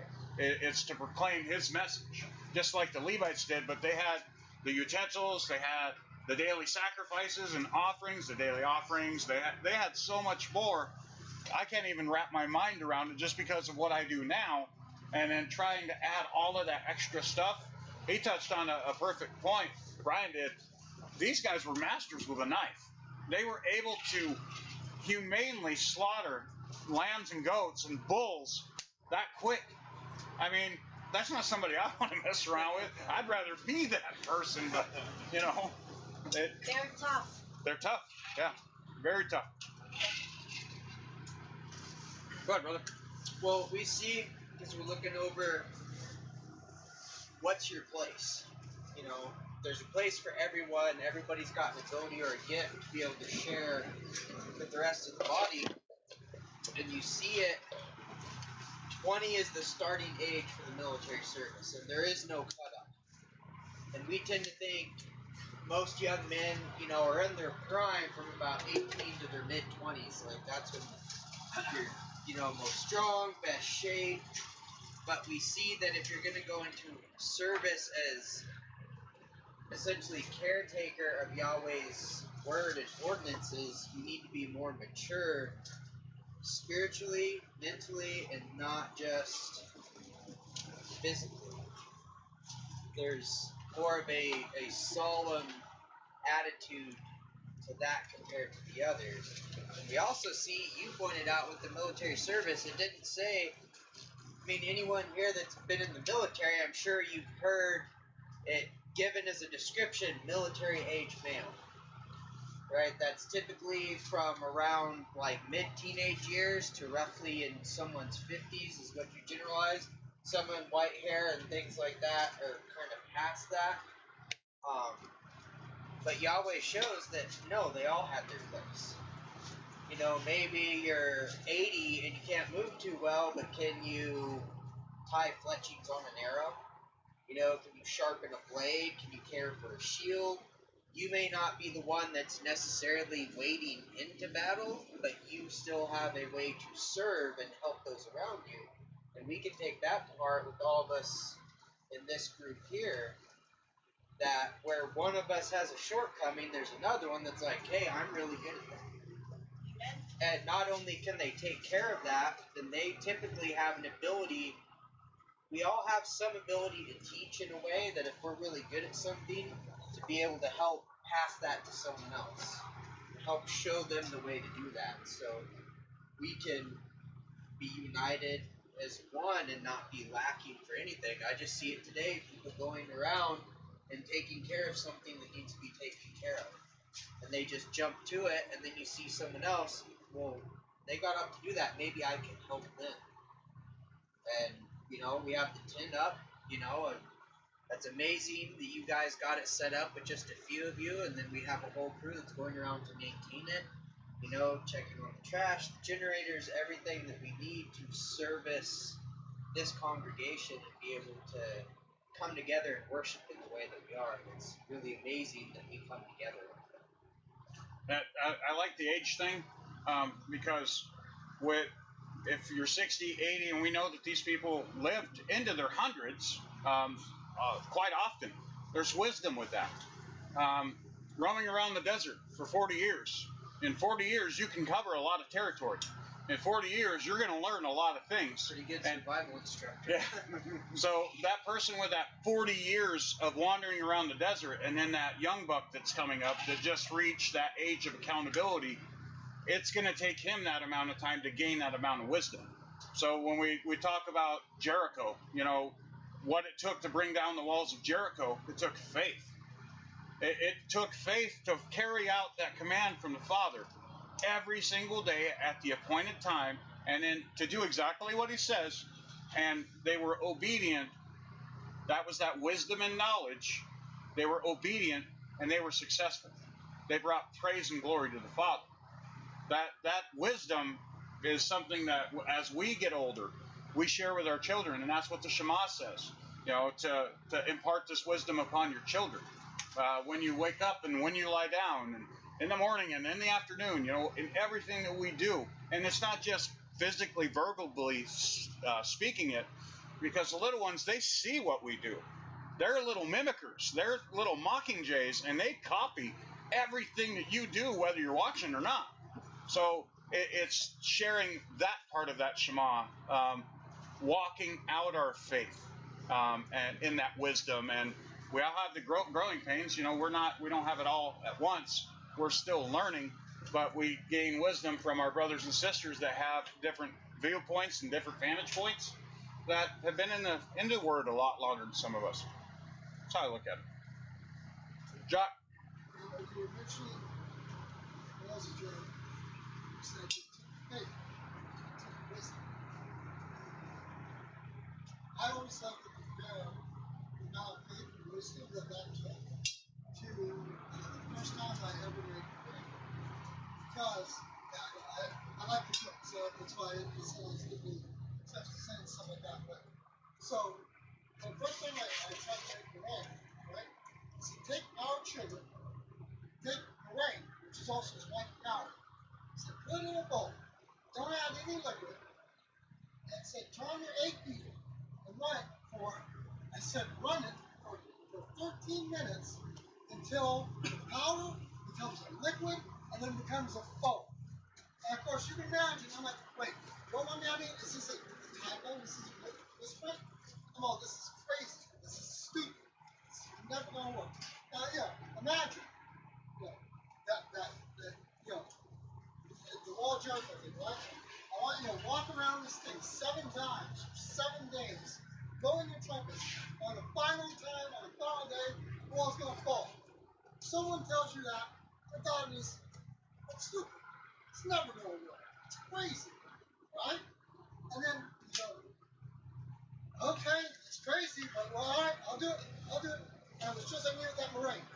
9 minutes in, I'm doing it, and it's just powder. Just powder going up. 9 minutes. Powder. I'm like, it's been 9 minutes. Never gonna happen. This is so crazy. I'm going to stop. Right? So I didn't stop.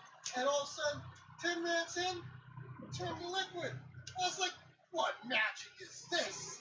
And then, by 15 minutes, it was this nice foamy marshmallow looking stuff. I'm like, how in the... It's a miracle, right? So you can imagine the walls of Jericho. Some people who didn't have faith were like, imagine, it's now 7th day. You're walking around for the 5th time on that 7th day. Running around, some were like, I'm out. That's like me at 9 minutes. I'm out. And then some things keep on going. And then all of a sudden, it fell. A miracle. Where? So the wisdom and the faith, needed that. And yes, people would have to pass down that wisdom. Like this recipe. If this recipe didn't tell me to wait for 13 minutes, how in the world would I have ever known? The recipe basically says, have faith that it will work. Right? So you have the elders there. They're like, no, have faith it will work. Because you can imagine the young ones, right? 7th day, you're crazy.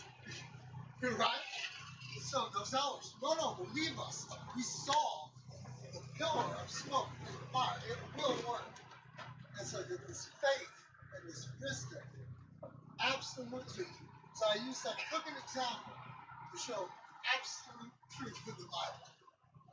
When you lay the genealogies out, starting from the beginning, and you put it on paper on how long each one of these people lived, and you start to see that overlap, where you would think that, no way that person was alive when this other person was alive. But when you put it down and write it down and do a timeline, absolutely. Moses and Noah and Abraham and all these people, how long they lived we're happy if we're going to make it to 80. And some of these people lived 800-900 years. I mean, that is a long time.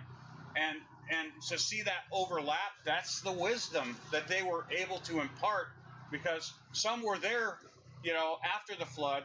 Some were there through 2 or 3 or 4 generations. That's a lot of information that retain. And when we talk about in military service, I served in the Navy. I only served 5 years, but I had a wealth of knowledge when I left there. And it was my duty to impart that knowledge on one of the newer people that was taking over my job. It's even tenfold bigger than that when you're an officer and you're in charge of an entire battalion or an entire command or company. You have this knowledge that it's taking you years to acquire, and you have days to transfer that knowledge to that oncoming person. The gravity of it, it's biblical proportions. I can't even wrap my mind around it, on how many generations some of these people survived. Faith and wisdom. Anything in Numbers chapter 3 and 4? A lot of counting, huh? A lot of numbers. The size of each tribe, hundreds of thousands, right? And comparing that to us this day, I couldn't imagine that many people and how big that pictures you got, how much land that actually covers with all those people. Right, camps. Imagine the water source you'd have Right. to camp by Water, for that food. many people and animals. Yeah. Talk about coming to like the Day of Atonement. I did a study on that. How many bulls and sheep? There are in the thousands that each tribe is supposed to bring. And could you imagine trying to slaughter all that? Think of that guy in that butcher, right? Put it on, pick that thing up, throw it on the altar, so it can be blessed and burnt. This is crazy. Yeah, I just have a comment about the book of Numbers. Like, not a lot of people like to read that book because it's just kind of foreign at the beginning. And I really asked my brothers in the congregation, hey, have you read the book of Numbers? And most of them say no. And also the book of the Chronicles. Also they have a lot of generations and things like that. But even at the beginning, it was more like thousands and these and names. Oh man, when I want to get through this, it's like yeah. So, but nevertheless, I read it. Yeah. We do tend to think of sacrifices as only for an atonement for sin. And yet, really, that's a part of worship to the Father and eating with the Father. And so there's so many more times that they would go to the priest to have a sacrifice, not for sin.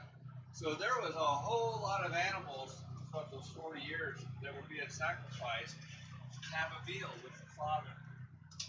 Now, what do we talk about, June? Like 5 or 6 different types of 6 different types of sacrifice or offerings, daily offering of Thanksgiving, and a lot of them.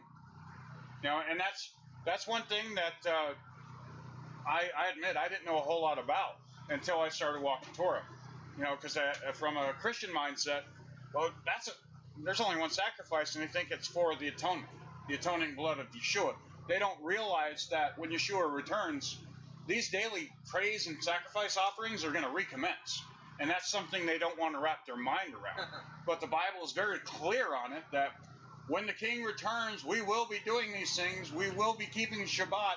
We will be bringing our offerings to his throne.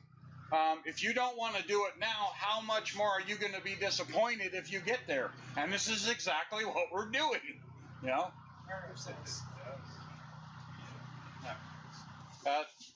One guy that I watch and listen to a little bit talks about the book of Numbers as the book of accounting. because how it starts out, it's like counting, and you're like lulling asleep, like, oh wow, we just went over this, but we're going a second time through. Come on, man. But then it gets into it where it's practical application. You know, these are the commandments being lived out, and we're actually seeing what each tribe is and what they're compromised of. You know, to see how small certain tribes are and how big other tribes are. For me, I'm a visual guy, so when I see it on the graphics, it makes a lot more sense than just reading it. Some people are very book smart and can read and have it. I'm a picture guy. If I see it in a picture, I'm going to retain it, and then it's going to mean that much more to me. I think it's just interesting too. Like you had mentioned this before, but just talking about just because it was Elohim that ordered this census. Instead of Moshe, all right, count them, count everyone, and do all this stuff just like I say. And they come out with the numbers, and it's like, and so it's like that's got to be one of the reasons. Elohim's like, all right, we're going to see this. Yeah. Just along with everything else, show that I do control the situation. So we figured what it is. Yeah. I think that later on, this accounting also plays a part when they're distributing the land, the inheritance.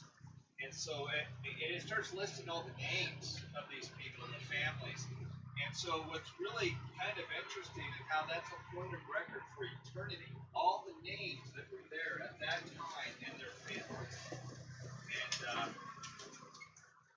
yeah, like I think Josiah said, God is a very organized Elohim. He wants his people to be organized and fair in everything that they do. Can you imagine being Moshe, counting all the men and getting it done, and then being asked to do it again? Within, it would seem like the next day, Father, I just did this. I gave you the number. I'm gonna do it again, I guess. Here we go. Sometimes we approach it that way. When the Father's trying to speak to us, saying, I need you to reach out to this person for me. And we're like, no, I don't know. That guy don't look like he's too approachable, Father. He's a rugged-looking dude. Dude, this is my servant. I need you to speak to him. Nah, I don't know. I don't know. And then it takes some coaxing by the Father, but then we start to follow. We obey his command. Like, okay, all right, I'll go do it. And then you find out, oh, not big teddy bear. He's not a big scary guy. Josiah. Sometimes to certain government systems, the population is just another number.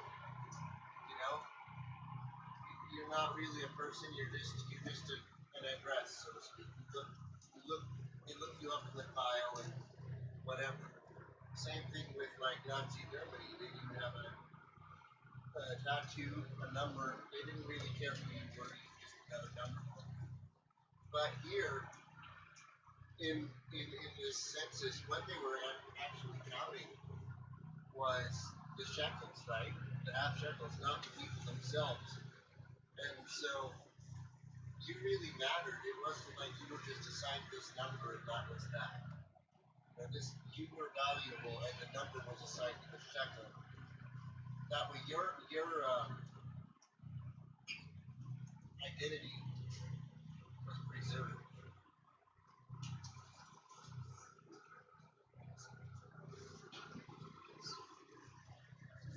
Anything else on Numbers before we move to Hosea? Go ahead, Luke. I just find it interesting that Moses and Aaron here were told to put their camp on the east side of the tabernacle because that's Judah's side. So it makes me think more. Yeah. Yep. Yeah, I want to ask about that. In the book of Numbers, which is was it the Hebrew, the Bari? What is it? Verse Bamidbar. Yeah, Bamidbar. I guess you might be bored to read those translations and things like that, but they are there for a reason. So, I guess, I've seen these Bible quotes that there's something hidden in there. Even though it seems like it's not understandable, but there is something hidden in the Bible quotes. So I don't know if you get what I'm saying. Oh, it's the same with how he reveals himself when we started in this journey. We'd read the Bible and we thought we had a solid understanding. But then he really opened up our eyes to the Bible and how much more depth there was to it. There's so much more depth that we haven't even touched yet. We may be a couple, 2-3 years before we fully understand one little aspect of it. But he's growing us, he's molding us and using us. So when we turn that corner, there are things in the numbers. The numbers matter. Talking about the 2 witnesses, the Ark of the Testimony, the tent of appointment, all of these things matter. These were shadow pictures of what was happening in the heavenly. This is what's here on the earth. That's going to be coming back. That's going to be dwelling with New Jerusalem. So how do we understand it? We keep studying, and we never give up on studying. So Hosea chapter 2, 1 through 22.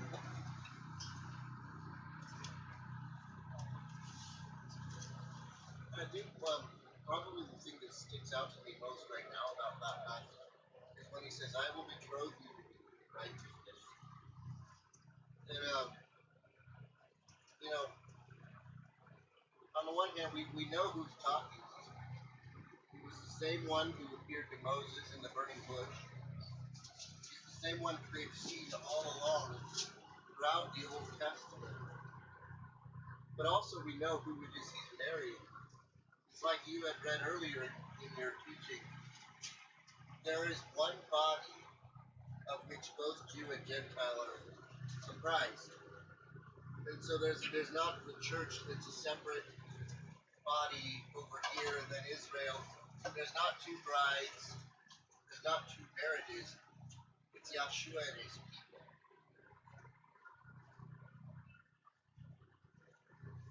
I was having a conversation with Brother Joel at lunchtime, and he was talking to me about how Hosea, being read today, had opened up his eyes to something more deeper and meaningful. Because when you first read it, and we're putting our 21st century intellect on it, and it talks about whoring and stuff like this, well, our minds go one way. And it wasn't really that way when it was happening. It was meant on such a grander scale and had a whole lot deeper meaning than what the first time we read through it on what we're reading. It's that spiritual aspect that when the Father talks about, these will be my people again. This will be my bride. I will be there. That redemptive story, I see Yeshua all in it. He talks about, Jeremiah talks about the same thing, about Yahweh giving my divorce, right, to the whore, which is my people of Israel. Now he's talking about, I'm going to be remarrying that same whore that I let go in Hosea, which comes down to Messiah coming to life, the Spirit coming to life and dying, because he can't go back on his word where he can't marry somebody who's divorced. So somebody has to die. So he chose to die for us. And as Hosea is saying, the intro to that. What caught my attention in this chapter is in Hosea chapter 2, verse 17. He said, "I will remove the names of the Baals from her lips. No longer will their names be invoked." And then on the 19th, he said, this was what Josiah said, "I will betroth you to me forever. I will betroth you in righteousness and justice." So he will remove whatever makes us not worthy of him, and maybe it's just my thought. He will put his name within us instead of calling on the gods of this world. Yeah. And once we leave the gods of this world, and then we embrace His name, we embrace His wholeness, not just a part of Him, that's when we are being betrothed to Him again. So it's like we have to be set apart.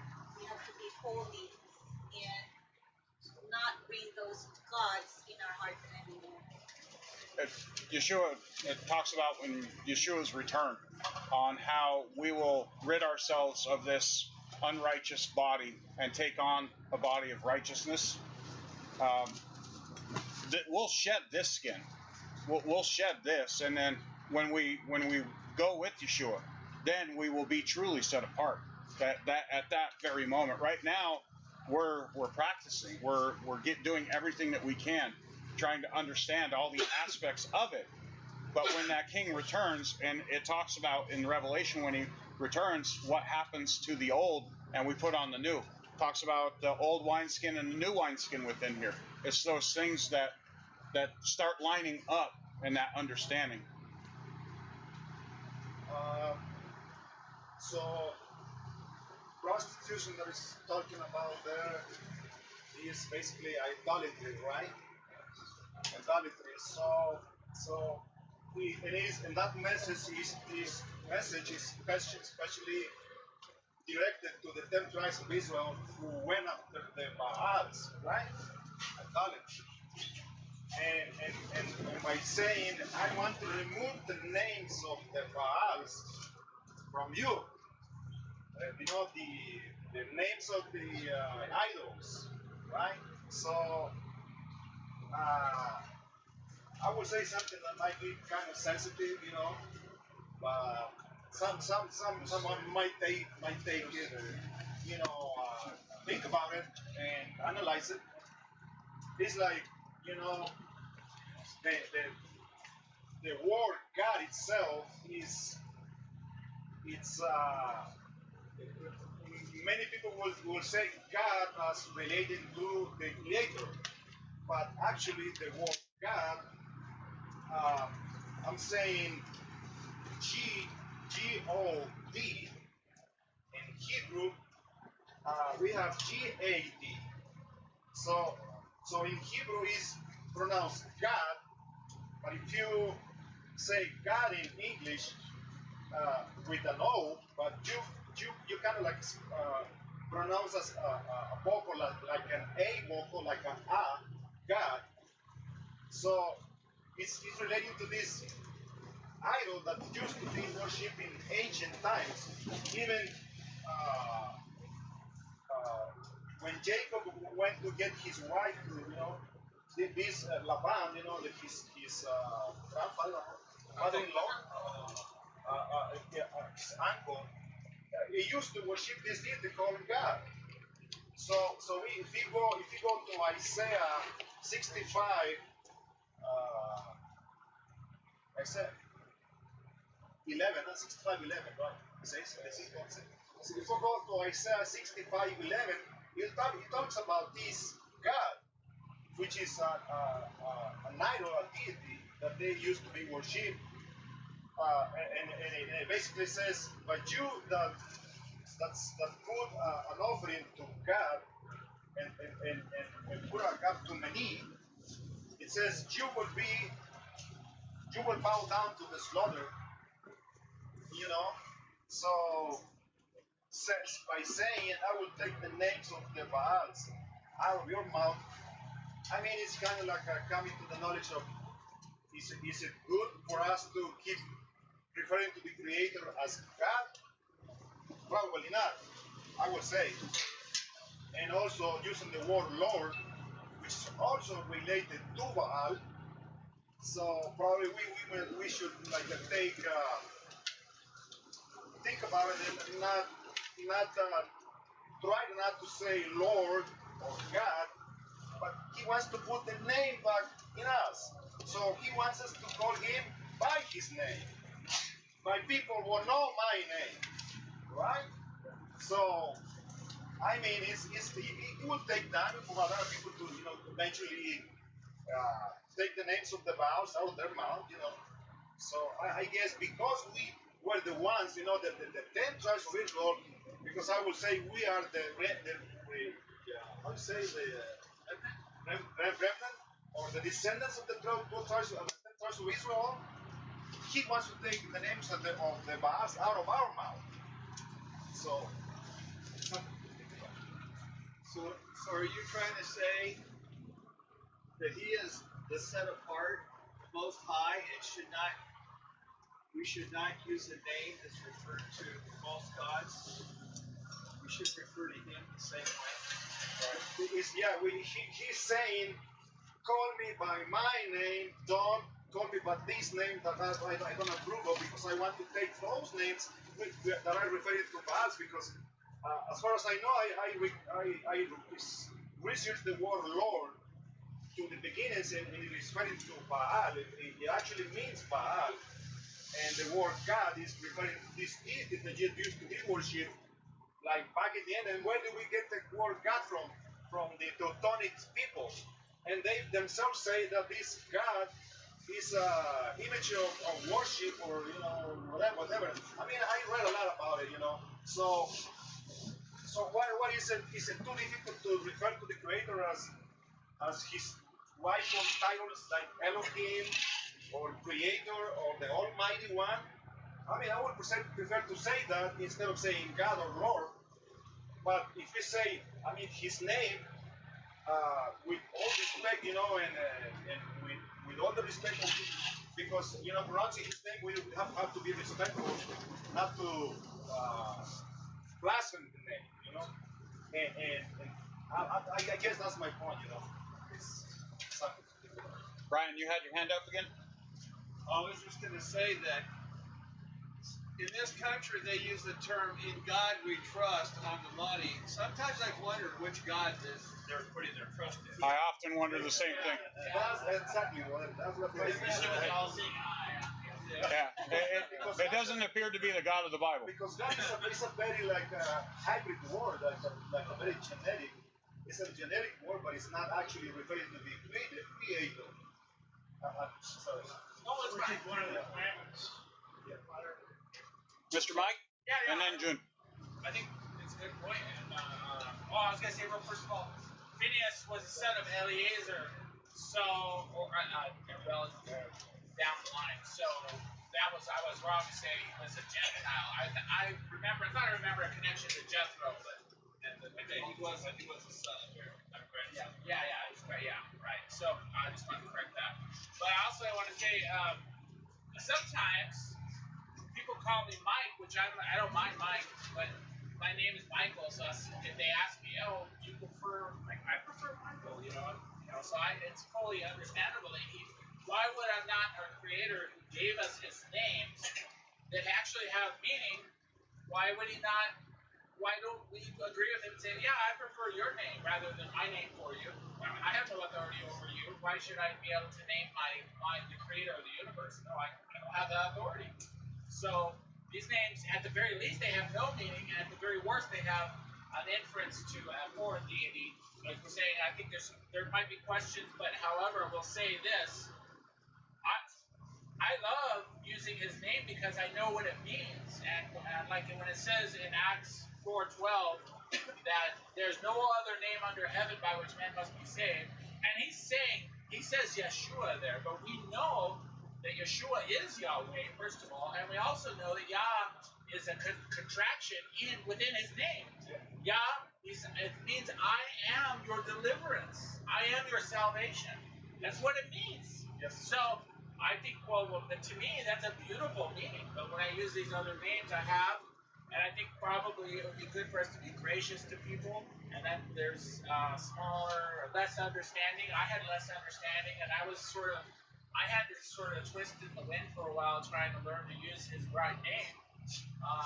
And I didn't understand so much. Why would that be important? It's just grammar, And I honestly don't see Yeshua or Paul going around or anybody else being the grammar police. Oh, you got to pronounce this just right or this. I don't see that. They're very gracious. I think we should be gracious as well to people. But there's nothing wrong with using Yahweh or Yeshua. It's in fact there's something right about it, so it's really good. It's like we're not gonna say Jesus, right? We're gonna pronounce his name, Yeshua or Yahshua. You know, it has more meaning. It's because it's salvation within the name. And maybe it's useful. I thought, well, maybe there's something useful about this. That Paul says there's another Jesus who preaches there's another gospel, and maybe it's useful for us to distinguish between the two, because there's the Jesus who teaches lawlessness, and there's a Yeshua who teaches the Torah, and we need to be corrected. Right. You know? And We'll go to Brother June first, and we'll get to you, Brother Mike. It's all right. So Hosea is a really good book on the topic of the name, because we know that there's some people there that's really seeking him, and this is the people that he's gonna call back if they are his children, if they are this Israel and Ephraim. And in 2:14 says, "Therefore, behold, I will allure her and bring her into the wilderness." So there's a process. He's gonna bring these people into the wilderness first. So he'll probably be there, calling Baalim at the moment. But in that process, in 17, that's the time that when they're ready in the wilderness, he will take away those names, these people's now. So first is, let them come, because they're seeking. Let them come and learn, and then at the time, because we're not the ones that's gonna remove the foreign name from their mouth. It's Yahweh and Yeshua is the one. Yes, he's the only one that's gonna remove that Baalim or the foreign name of gods out of their mouth. That's a very good point. Because we're not the one. I mean, I can insist on Brother Aiden. I can count like a clicker. Every time that you will say Jesus, I will click on you. But I cannot take that away from you, brother. It's only Yahweh who's gonna take that away from you. And again, he will call you to the wilderness. That's why we're reading the Midbar. Yeah. Because in the wilderness, that's where the purifying will happen. I was gonna add, I don't know if anybody here speaks Greek fluently, and correct me if I'm wrong if you do, but there was a study that I witnessed that translated the Greek Revelations, and I think it's chapter 6 or 7, where it talks about the mark of the beast being 666. Well, that actually translates Greek pronunciation that they shared with me was Yeshua. Is how they say Jesus. Yeah. Jesus. Jesus. Yeah. Jesus. Jesus. Yeah, The 666. Zeus means this deity from the Greeks. This idol. Zeus. Jesus. I mean, it might be. But I mean, what's 666? The words pronounced out as Jesus. Yeah. So that's Interesting. right. And I found that very interesting. For 666. So the mark of the beast would be named as Jesus per se in English. Something to think about in the studies, okay, the Bible studies. Got Two different things. One is also 666. The numbers, it seems that many scholars agree about the same. They disagree on Speak in mind. yeah. Anyway, many scholars agree that it's pointing to the author of Revelations, who is a Jew, is doing some gematria. Okay? And through gematria, what you get is you get the Hebrew spelling of the name Kaiser Nero, simple Nero. And so that is what some scholars believe that number is saying is. Actually, it says Neron Kaiser. Neron Kaiser is the Greek spelling, which the language that Jews will be familiar with Rome will be Greek, because in that section they did not actually speak Latin. The thing we think of the Romans in the area today is Greek. So Huron Kaiser is 666. That seems to be the scholars. Nero, Emperor Nero. He was an evil man in 60 AD, persecuted Jews very, very, very bad. He had 12 beheaded. Yeah. So the letters in the Greek are Chi, Xi, Sigma, which is, it's not the same words as please stop. Bring it up. Yeah, go ahead, buddy. It's like a gesture as well. It's interesting. Thanks, you too, buddy. Off the path. You're right. Yeah. Back to Joel. Can I? Hold on, he's got one more thing. The other thing I want to say, which was some way that is, so he was talking about how the name spelled J, how it is involved in the language the English of God, and how that is also the name of so I've researched that as well, of course. And yes, that is true. This guy's absolutely correct. In that name did evolve into the English root God. And although it is one of the names of the tribe of Israel, it's also the name of a Semitic title, and it is a Semitic god of luck, which fortune, but not fortune as in riches, that would be name, but fortune as in being fortunate, as the moon that was lucky. So yes, so there was a Semitic god of luck with that name. And yes, that name is the English word. So I just wanted to back up and say this. My research. Oh, good. That's something what this guy was saying. Absolute correct stuff. So, when's this in my? You might want to just to make sure of that we're not just coming with these things like out of the blue, If you put in scripture Isaiah 65:11, you will see it there. Some translations translated as truth, but it's actually the correct word is God. In Isaiah 65:11, just anyone want to take notes of it. And also related to the word Christos in the Greek language, actually is a misspelled word because when you see that word in the Greek language, it actually starts with the X that we know, the X. Yeah, and I don't know what's the name of that letter in the Greek language, but the pronunciation of that particular letter, which is the X, is he. So it has the sound of a like that, but not ka, like ka, or Christos.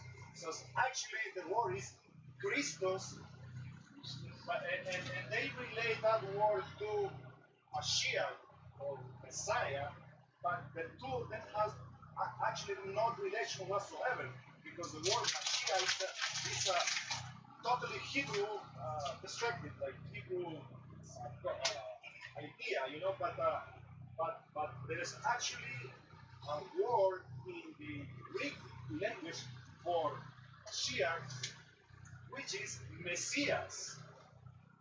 So Christos and Messias, they're not the same. So Christos is related to a pagan, pagan word, and Christians, they want to say Christians. I mean, come on, this is not such a thing as Christians, it's Christians.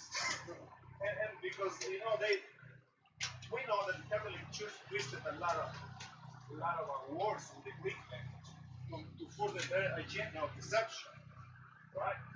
I went really deep into that. But the pronunciation that is not Christ, it's not Christus, it's Christus. So Messiah and Christus are not related. Actually. Okay. It's a connection. It's something a bit more look into.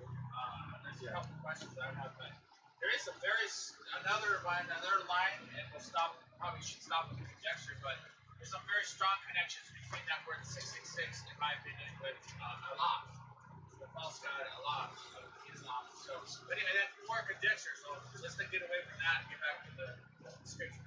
I was about to reel it back in. Thank you. Anything else on Hosea? Now we'll move forward into Luke 16:1 all the way through 17:10.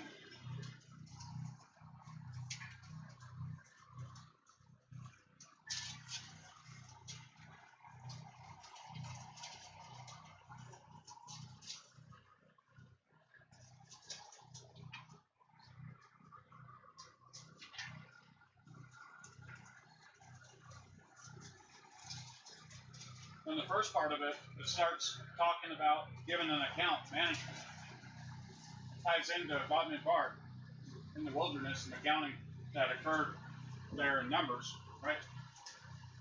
Talking about managing for the master while the master was away.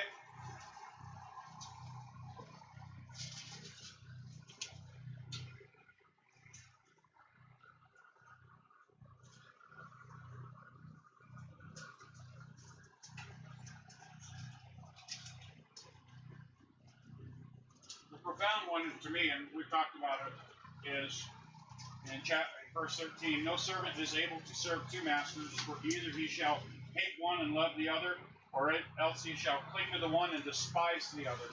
You are not able to serve Elohim and Mammon. I think we all agree that we give up the cares of the world when we're trying to serve Elohim. We care less about what's here now and care more about our eternity. Because our reward is waiting for us. This is not a reward. The reward here for the people are for those people that don't believe. Their reward is now.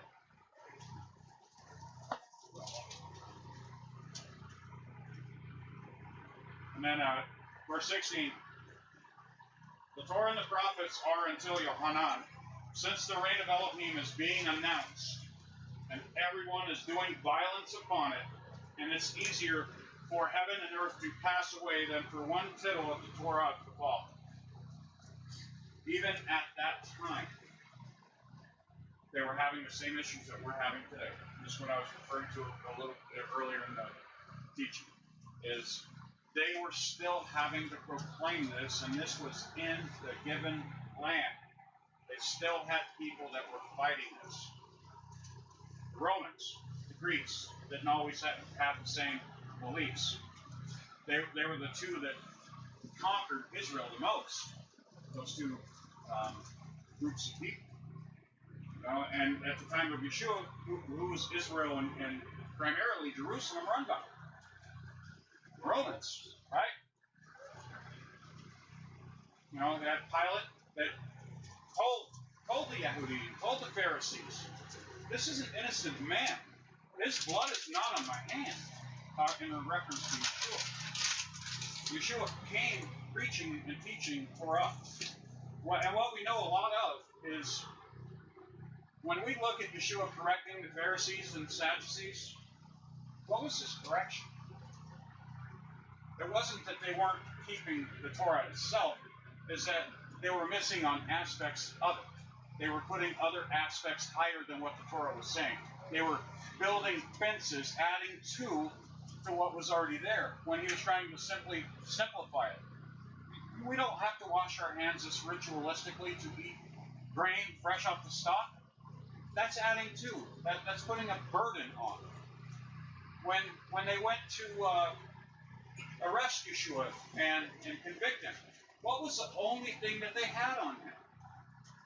The only thing that they could legally try to stone him for what? Blasphemy. Well, blasphemy.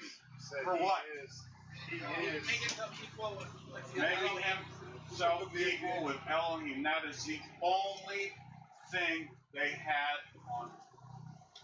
And all of his time in teaching the Torah, he only corrected them on certain things. He never told them to stop the Torah. He gave them practical examples on how to expound on that Torah. I'm giving you my life as an example of how to walk this path. Follow me. That's what Yeshua says, is follow me. He also says, my sheep know my voice and they hear me. I call them and they come. If people are not following in those footsteps and they're trying to get rid of the Torah, where it says right here, or in the second gospel, Torah and the prophets were announced until Yohanan, and since the reign of Elohim is being announced now, that the arrival of Yeshua, that the kingdom is here and now, this is the kingdom, Torah shall happen.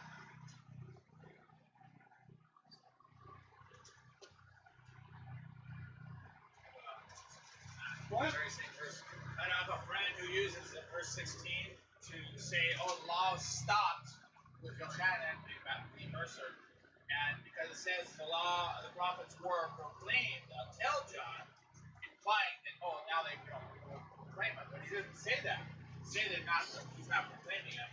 He says, since then, in addition to, in other words, now, the good news of the kingdom, which the kingdom is a reference to his rule over us in our lives, is proclaimed. We have opportunity to be reconciled to the creator of the universe, our lawgiver, our savior. We can be reconciled by repentance back to submit ourselves to his kingship. And then the Torah is his instructions for us. If I read it again, maybe you'll see, since then, the good news of the kingdom of Elohim is proclaimed, and everyone is forcing his way into it, is aggressively or violently attempting. And that recalls when the disciples asked, will there be many to be saved? And Master, and he says, strive to enter in at the straight gate, because many will attempt to enter in and they will not be able to. So it takes effort on our behalf to tear down and put to death our own flesh, which is in opposition to his law and his spirit. And I was thinking, well, please give us instructions here. How do you become a follower of him? Well, you have to do it with violence. Violence against your own past nature, because we follow these other gods, these other false gods. Here at the end of chapter 16, Abraham said to them, they have Moshe and the prophets, let them hear them. And he said, no, Father, Abraham, but if someone from the dead goes into them, they shall repent. What did Yeshua do? He came back from the dead, right? He was seen not only by the disciples, but there's eyewitness account of over 500 people seeing him on his resurrection. They still didn't believe, even after seeing him in the resurrection. And that's kind of what this is speaking to. But he said to them, if they do not hear Moshe, Shema, if they do not hear and obey Moshe and the prophets, it's very clear that there's only one law that they could be referring to in this right here, because it attaches the law and the prophets. So we have the entire Old Testament accounted for, it's covered. Neither will they be persuaded, even if one of them should rise from the dead. And that's exactly what Yeshua did. And he still wasn't able to convert everybody. You know, there were so many people there that witnessed him. Like I said, Pilate knew that this man was innocent, but he faced a mob. He had to have Yeshua crucified. He faced him up. Brian, you had something? Yeah, please don't take what I'm saying out of context. But didn't the prophets, wasn't their job to basically not only tell the teachers in Jerusalem, but the people how far they had drifted away from the Torah, the way they were supposed to walk? And today, isn't that what we are commanded to do? Is to go tell the pastors and the reverends and the men that call themselves fathers and all their followers Aren't we announcing to them how far away they have drifted away from the Torah?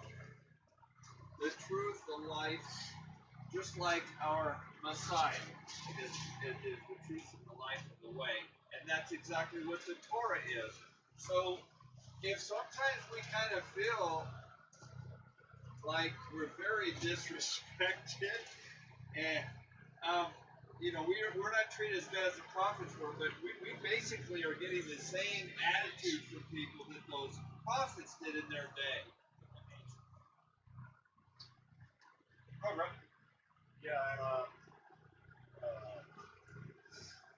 I mean, from the wrongful interpretation of the scriptures, because they are translations that do not, explain really well, like they say, the law and the Torah, the prophets, the law and the Torah were until Johanan. But that is kind of like a bias, like it's like bias interpretation. But I get it is the law and the prophets were announced until Johanan. Now that sounds totally different, right? So Johanan also, the Baptist, he came also bringing people back to the Torah because they were observing other things than the Torah, because they were adding, things like I would say, rituals and things like that. So he was saying, he who has been, the tax collectors, be rightful, just collect what is right, not So he was trying to bring people to the Torah. So he was announcing the Torah, right? So now that sounds different than the law and the person were until Johanan. So it's different. So it's basically the way they translated the Bible. And then that sets a biased mindset.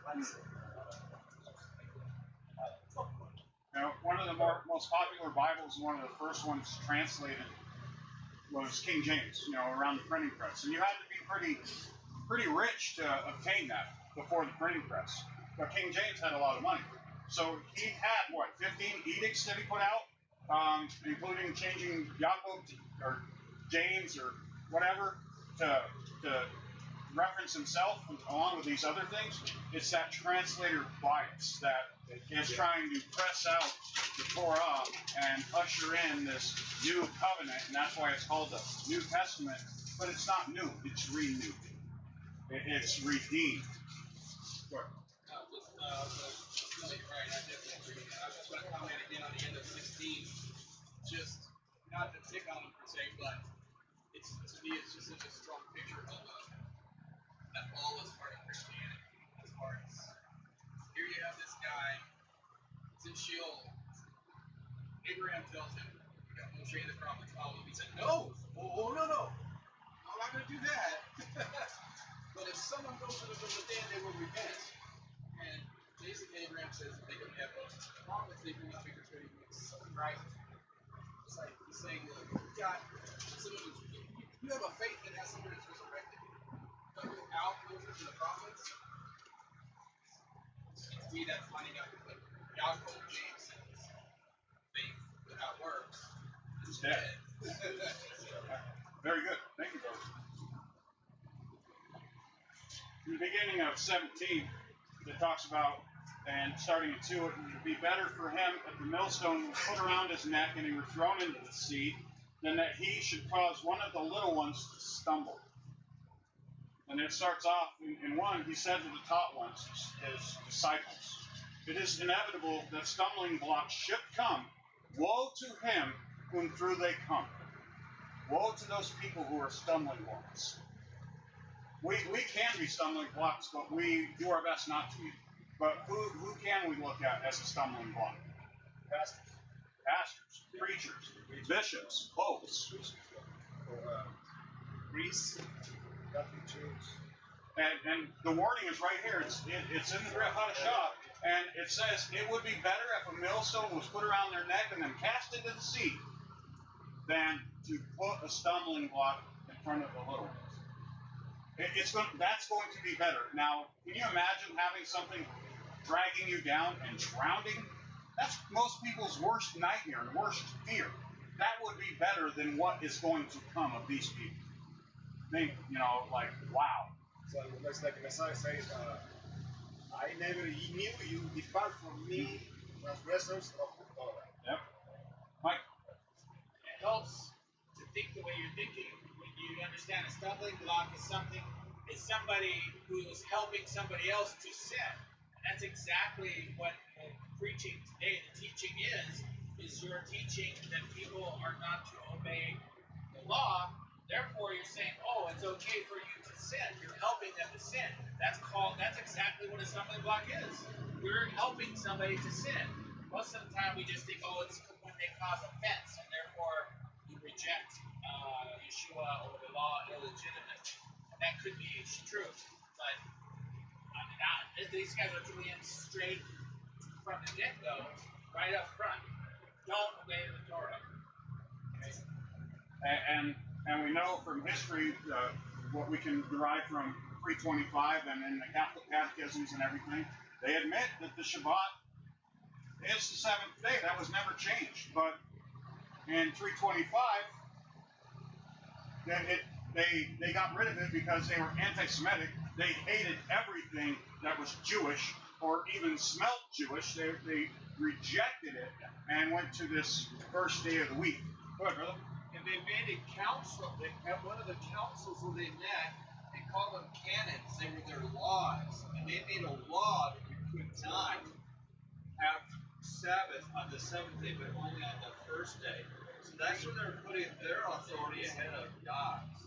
And we see that the Bible is repetitious, right? We see patterns of cycles and things repeating itself. How are they going to identify us in this new world order that's coming, or this kingdom? You must worship on the first day of the week and not on the Shabbat. How many of us are going to stand up and say, absolutely not? You'd be better to take my head. I will not bow down on the first day of the week. Okay? But you can worship any day, brother. You should worship the Father every day and be thankful. But his set-apart day, he sanctified that specific day. Not man, him. Who are we following? Ezekiel 20:20, Ezekiel 20:12. Yeah, who are we following? Sign between him and us. Yeah. That's what he gives the Sabbath. The Sabbath is the only sign that his people were set apart. I see two hands go up. Go ahead. We'll go with Brian. Yeah, we are seeing now the true identity, of the Catholic Church, where now the Pope is already saying that abortion is. What can we say that people that have done this cannot be accepted in the church, and also the gays and lesbians allowing them to come to worship them. He says that we are not judging, so they're welcome to come here. So they're actually allowing the people to sin, and the Christians in this movement of the communism. So all these churches are going back to the Catholic Church, and their leaders are acknowledging the Catholic Church as the supreme leader of Christianity, even Protestantism. So they are showing their true face now. Ryan and then John. Guys. I'd like to say something really good about this fellowship, and I'm not trying to say something bad about some other fellowships, but I've noticed a distinction in just this Corona pandemic. Many fellowships are not meeting in real life together. This one is, and I have been holding this up as following the command in Hebrew not to forsake to gather yourselves together, as many have the custom, especially as the end draws near. Now, Satan is he's a deceiver, and I don't think anybody saw this coming. pull the rug out of a lot of people. And yet, this fellowship continued to meet. They put the command first, and I want to hold that up, and I want to say that when you do those things and put your faith in Yah and not in man, Yah will not let you down. And I feel sorry for those fellowships, and I've been trying to rebuke them and say, look, you cannot listen to man because he's not honest. So I just want to tell everyone here, I want to lift you up and say, maybe a form of persecution has already happened, and many people have stopped believing that Shabbat. You guys have continued faithfully to do it, and I praise you for that. Amen, brother. We see that in this next part, you talked about rebuke. If your brother sins against you, rebuke him. If he repents, forgive him. So if you're going to your brothers that were Shabbat keepers and they're not repenting, you know, when it is time for them to repent, we accept it if they repent. But most of them won't. They won't think that they've done anything wrong. But in the eyes of the Father and in His Word, like you stated, you meet together. This is a sanctified day. This is a set apart day. This is what I expect from you. So we are humbled by your praise, and we thank you for that.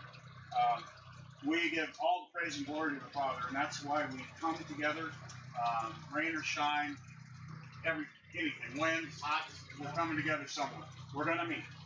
Even if it's underground, we're going to meet. Yeah, and Robin and I want to be right here with you. Amen, brother. We appreciate it. John. So, one of the Shema,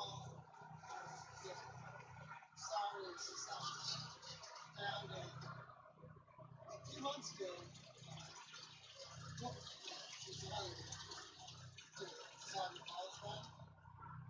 he was going through the book of Acts, and he had a question for me because he said there were several points in the book of Acts that some Christians could see they were doing on Sunday and no longer doing on Saturday.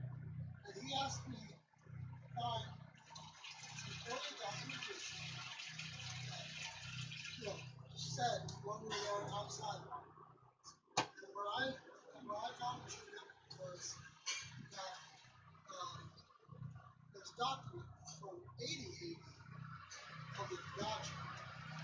And it's not part of that, but it's considered the first account. And in it, the Gaddafi starts off by reciting the Shema, right? And it mentions the Lord's Day's Valley, and at one point it mentions Friday as being the preparation for the Lord's Day. So that shows that the thing that some Christians say, see in the book of Acts, it shows that now they were doing on Sunday. But no, I mean, 80 years later, the first act says, you recite the Shema, and the preparation day for the Lord's Day is Friday. So that really resolves and closes that being questioned about the practices of early Christianity. Some of the verses that they try to take and twist is when Paul was meeting, and he was meeting on the Shabbat, and he was preparing to depart. He went into the first day of the week because it was going to be a long journey. He wouldn't be back for a long time. When they started that meeting, it was Shabbat, and it drew longer. Like when our fellowship, for example, for comparison, you go to Messianic synagogue, Christian church, you meet for an hour and a half, maybe have a little lunch, and sayonara, you're done. Here, we start in the morning, we read the Word, have a message, then eat, then come back in the afternoon. There have been times where we have not left until 7:30. The last people are leaving the house. That's a blessed day. That's going into that next day of the week. It doesn't matter. We were so enthralled and so into the Word of Yahweh with our brothers and sisters, we lost track of time. Looked at our watch. Whoa, 7:30 already. Are you kidding me? Really? It felt like time went that quick. But I've sat in churches and an hour and a half is grueling. You're like, man, can this be done? Because he's read 3 verses this whole time. Like, I want to be out of here. So we take for granted sometimes, and we don't let that twisting of the scripture occur. We try to correct it, but if they don't have that heart that they want to be corrected, then there's nothing that we can do for them. We plant the seed, Father waters. Oh, go ahead. I just want to follow through with what Brother Wences and Brother Mike said about the Luke 16:16. If we will read the whole chapter, it first talked about the shrewd manager, the prophet of shrewd manager, and then later on the 13, on the 16, that's when it says the law and the prophets were proclaimed until John. Since that time, the good news of the kingdom of Yahweh is being preached, and everyone is forcing their way into it. It is easier for heaven and earth to disappear than for the least stroke of a pen to drop out of the law. So what I am seeing in this verse is that the law were already preached, right, by Moses and the prophets, but along the way, he's talking about the Pharisees teaching it in a different way than intended. That's why it says until John. Since that time, the good news of the kingdom of Yahweh is being preached and everyone is forcing their way. So that's how I saw that verse. Right. John, smirch, your lawlessness stops. Your sinning stops. And then you take on the Torah.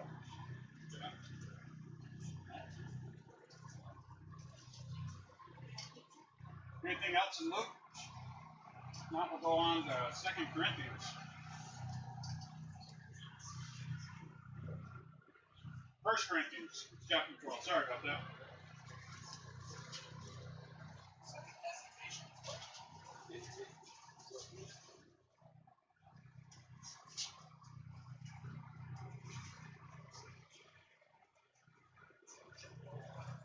Verses 12 through 31.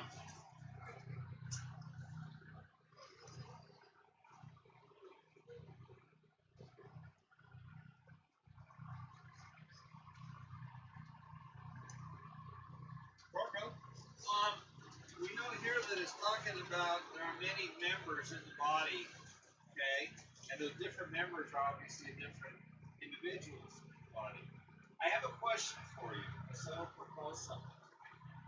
Remember, I think it was Yahshua that said, if one of your members is causing you not to get into the kingdom, you should cut it off, whether it be your eye or your hand.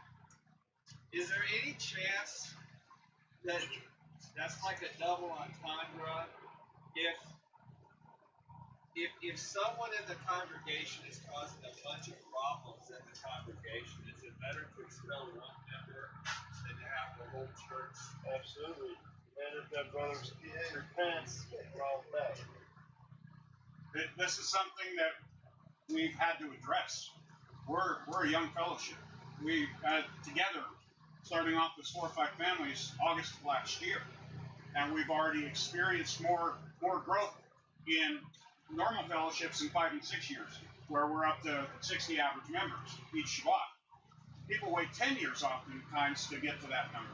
We've reached it in a matter of months. And in that matter of time, amen, brother. In that matter of time, we've had issues. We've had people coming in trying to force doctrine outside of what is in the Torah. We've had people that have caused strife and discontent amongst the leadership. We didn't have to remove these people, except for one, the one that was verbally going against what the Torah says.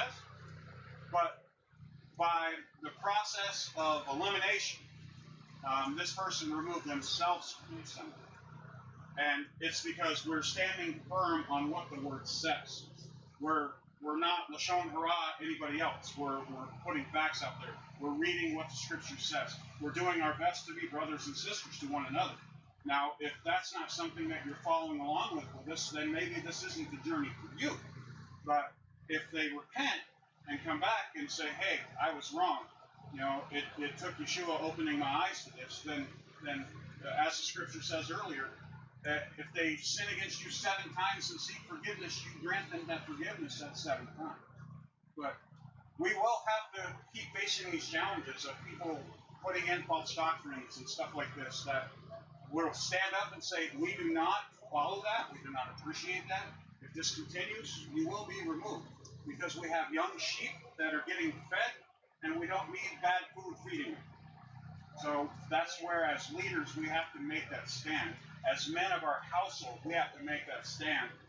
We're responsible for our household and everybody that's in that household. We're responsible to the Torah. We're saying we're keeping it. So when we're reading these things, as the head of the house, as that man, as that half shekel, that family is part of that. You're responsible for that. Yah's given us the responsibility of this assembly. You mentioned we kept keeping the Shabbat. We will continue to do so.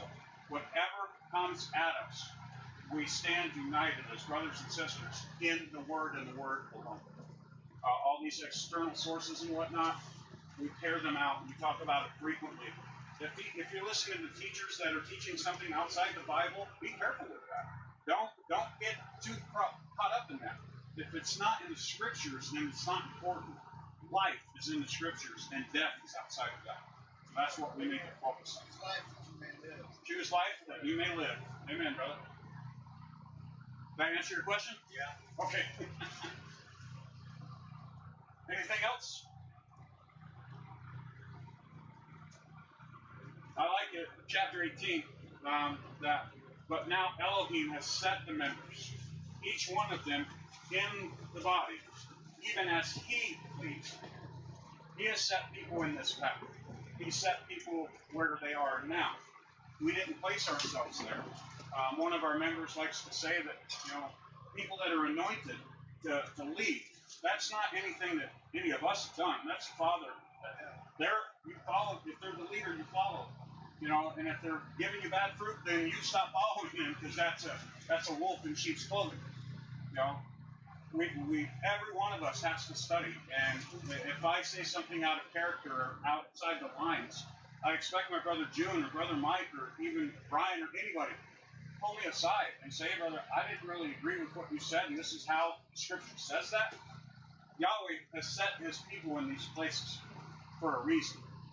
He's given us all a different task and a different responsibility, and it's trying to navigate that as an entire family, especially in the times that we're in.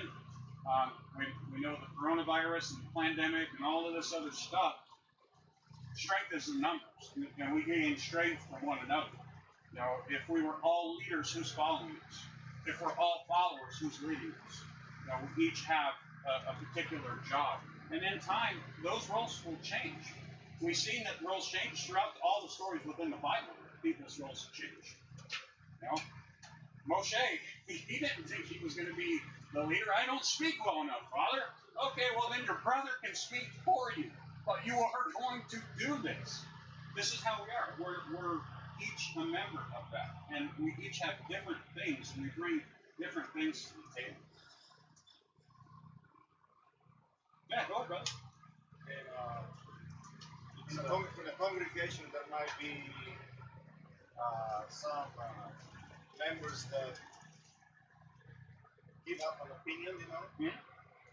and that opinion may not be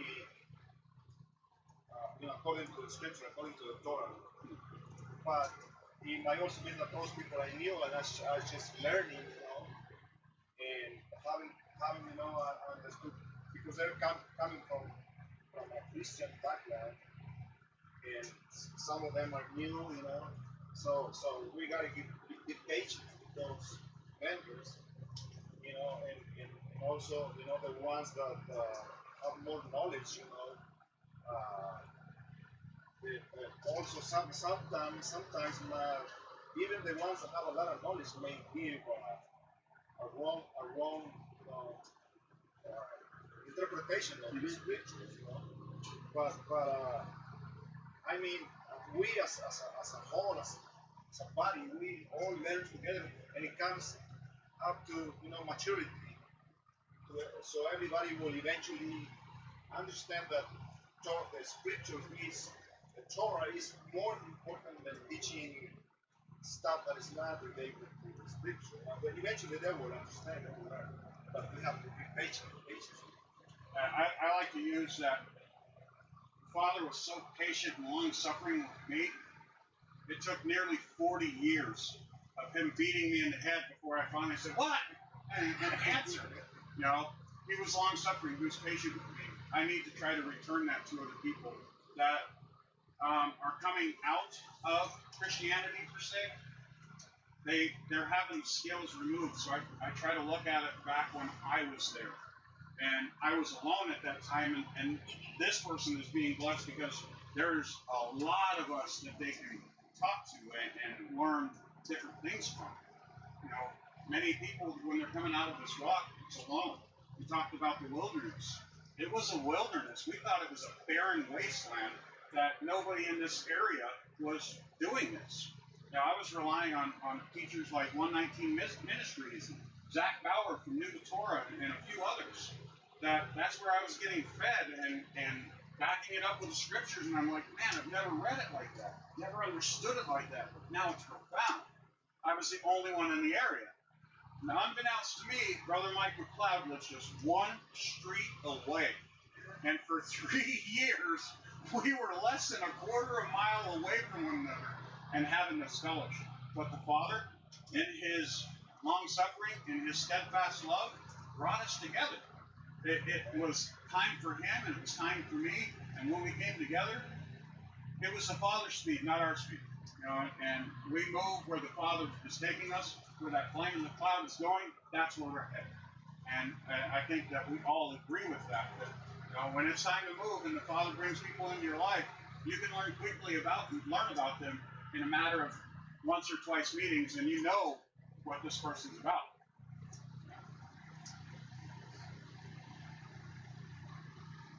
Anything else in this Corinthians?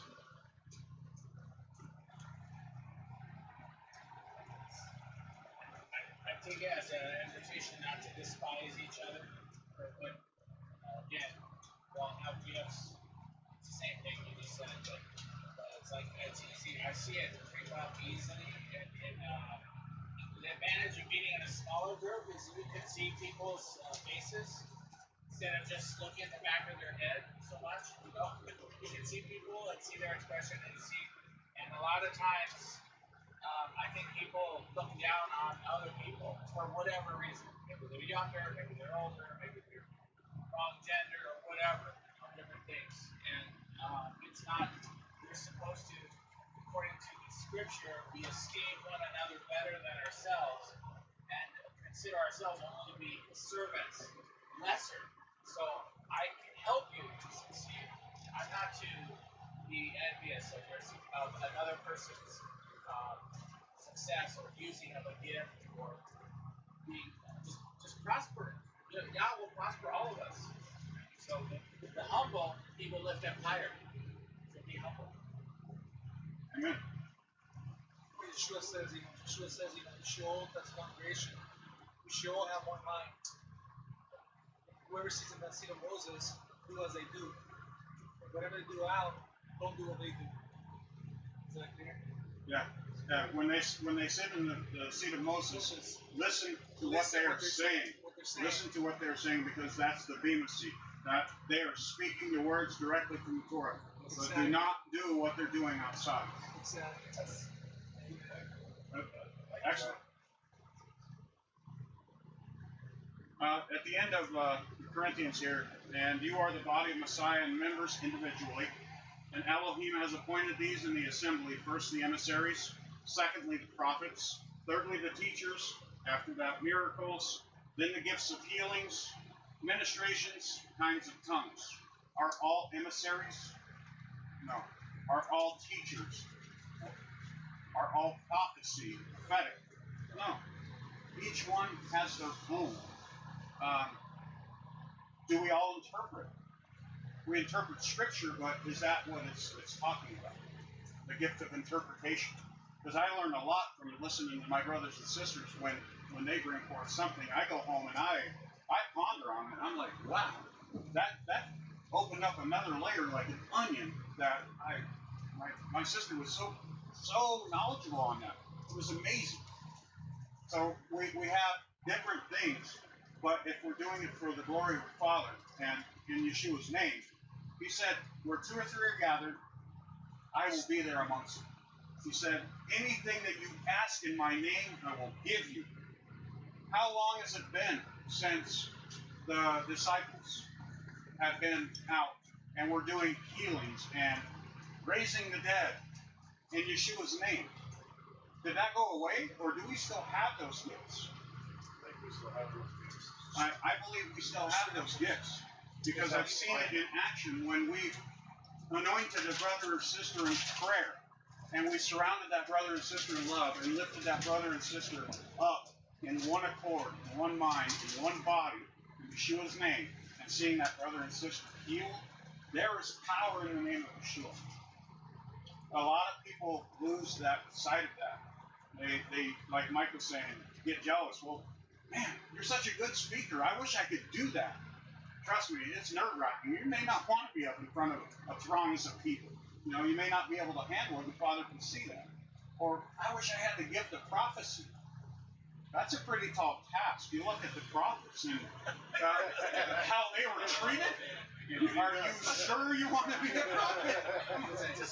No? Right here. It takes a lot. So when the Father appoints us a position, it's not something that we take lightly. And we're normally pretty hard-headed, and he has to beat it into us. But when we finally come around, we start listening to him and seeing the fruits of that. The fruits are more than what we could have ever imagined. We let the Father do his work, and we do his work as he appoints us. That's how I see it. And earnestly, humbly, we seek better gifts, and I shall show you a more excellent way. Has he not done that with each and every person in this tabernacle? Has he not shown you a more excellent way? Amen. Brother June, you got anything in closing? No. Welcome home, everyone. Welcome home. Hallelujah. Brother Mike. No, I was eating an orange. Would you like to close this? Oh, yeah. Thank you. Yahweh. Yeshua, our Savior. You are the Word. Your Torah given, put here on our tables and hopefully in our hearts, so we may aggressively and with violence enter into service in your kingdom. We choose to do that. We choose to listen to you. You said to choose life that you may live. You would choose life that we may live. We would choose to surrender to you. You be our King. You be our Master.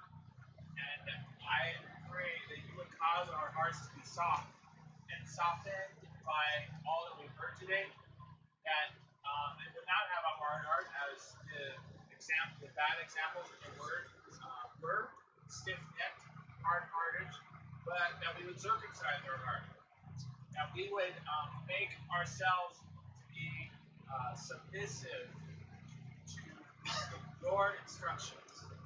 So we do ask for wisdom and knowledge, but first of all, lest we be conceited, but we ask that you would help us to just have a heart to walk in your ways and to please you. That would be our first thought. Father, may we please you. So we ask that you would go from here, and we give thanks for your food. We want to go away with your grateful enough to be actually doing what you say. The food of your word and the food that you give us on our table for our stomachs. Thank you for that. In the name of Yeshua, give you thanks. Amen. Amen.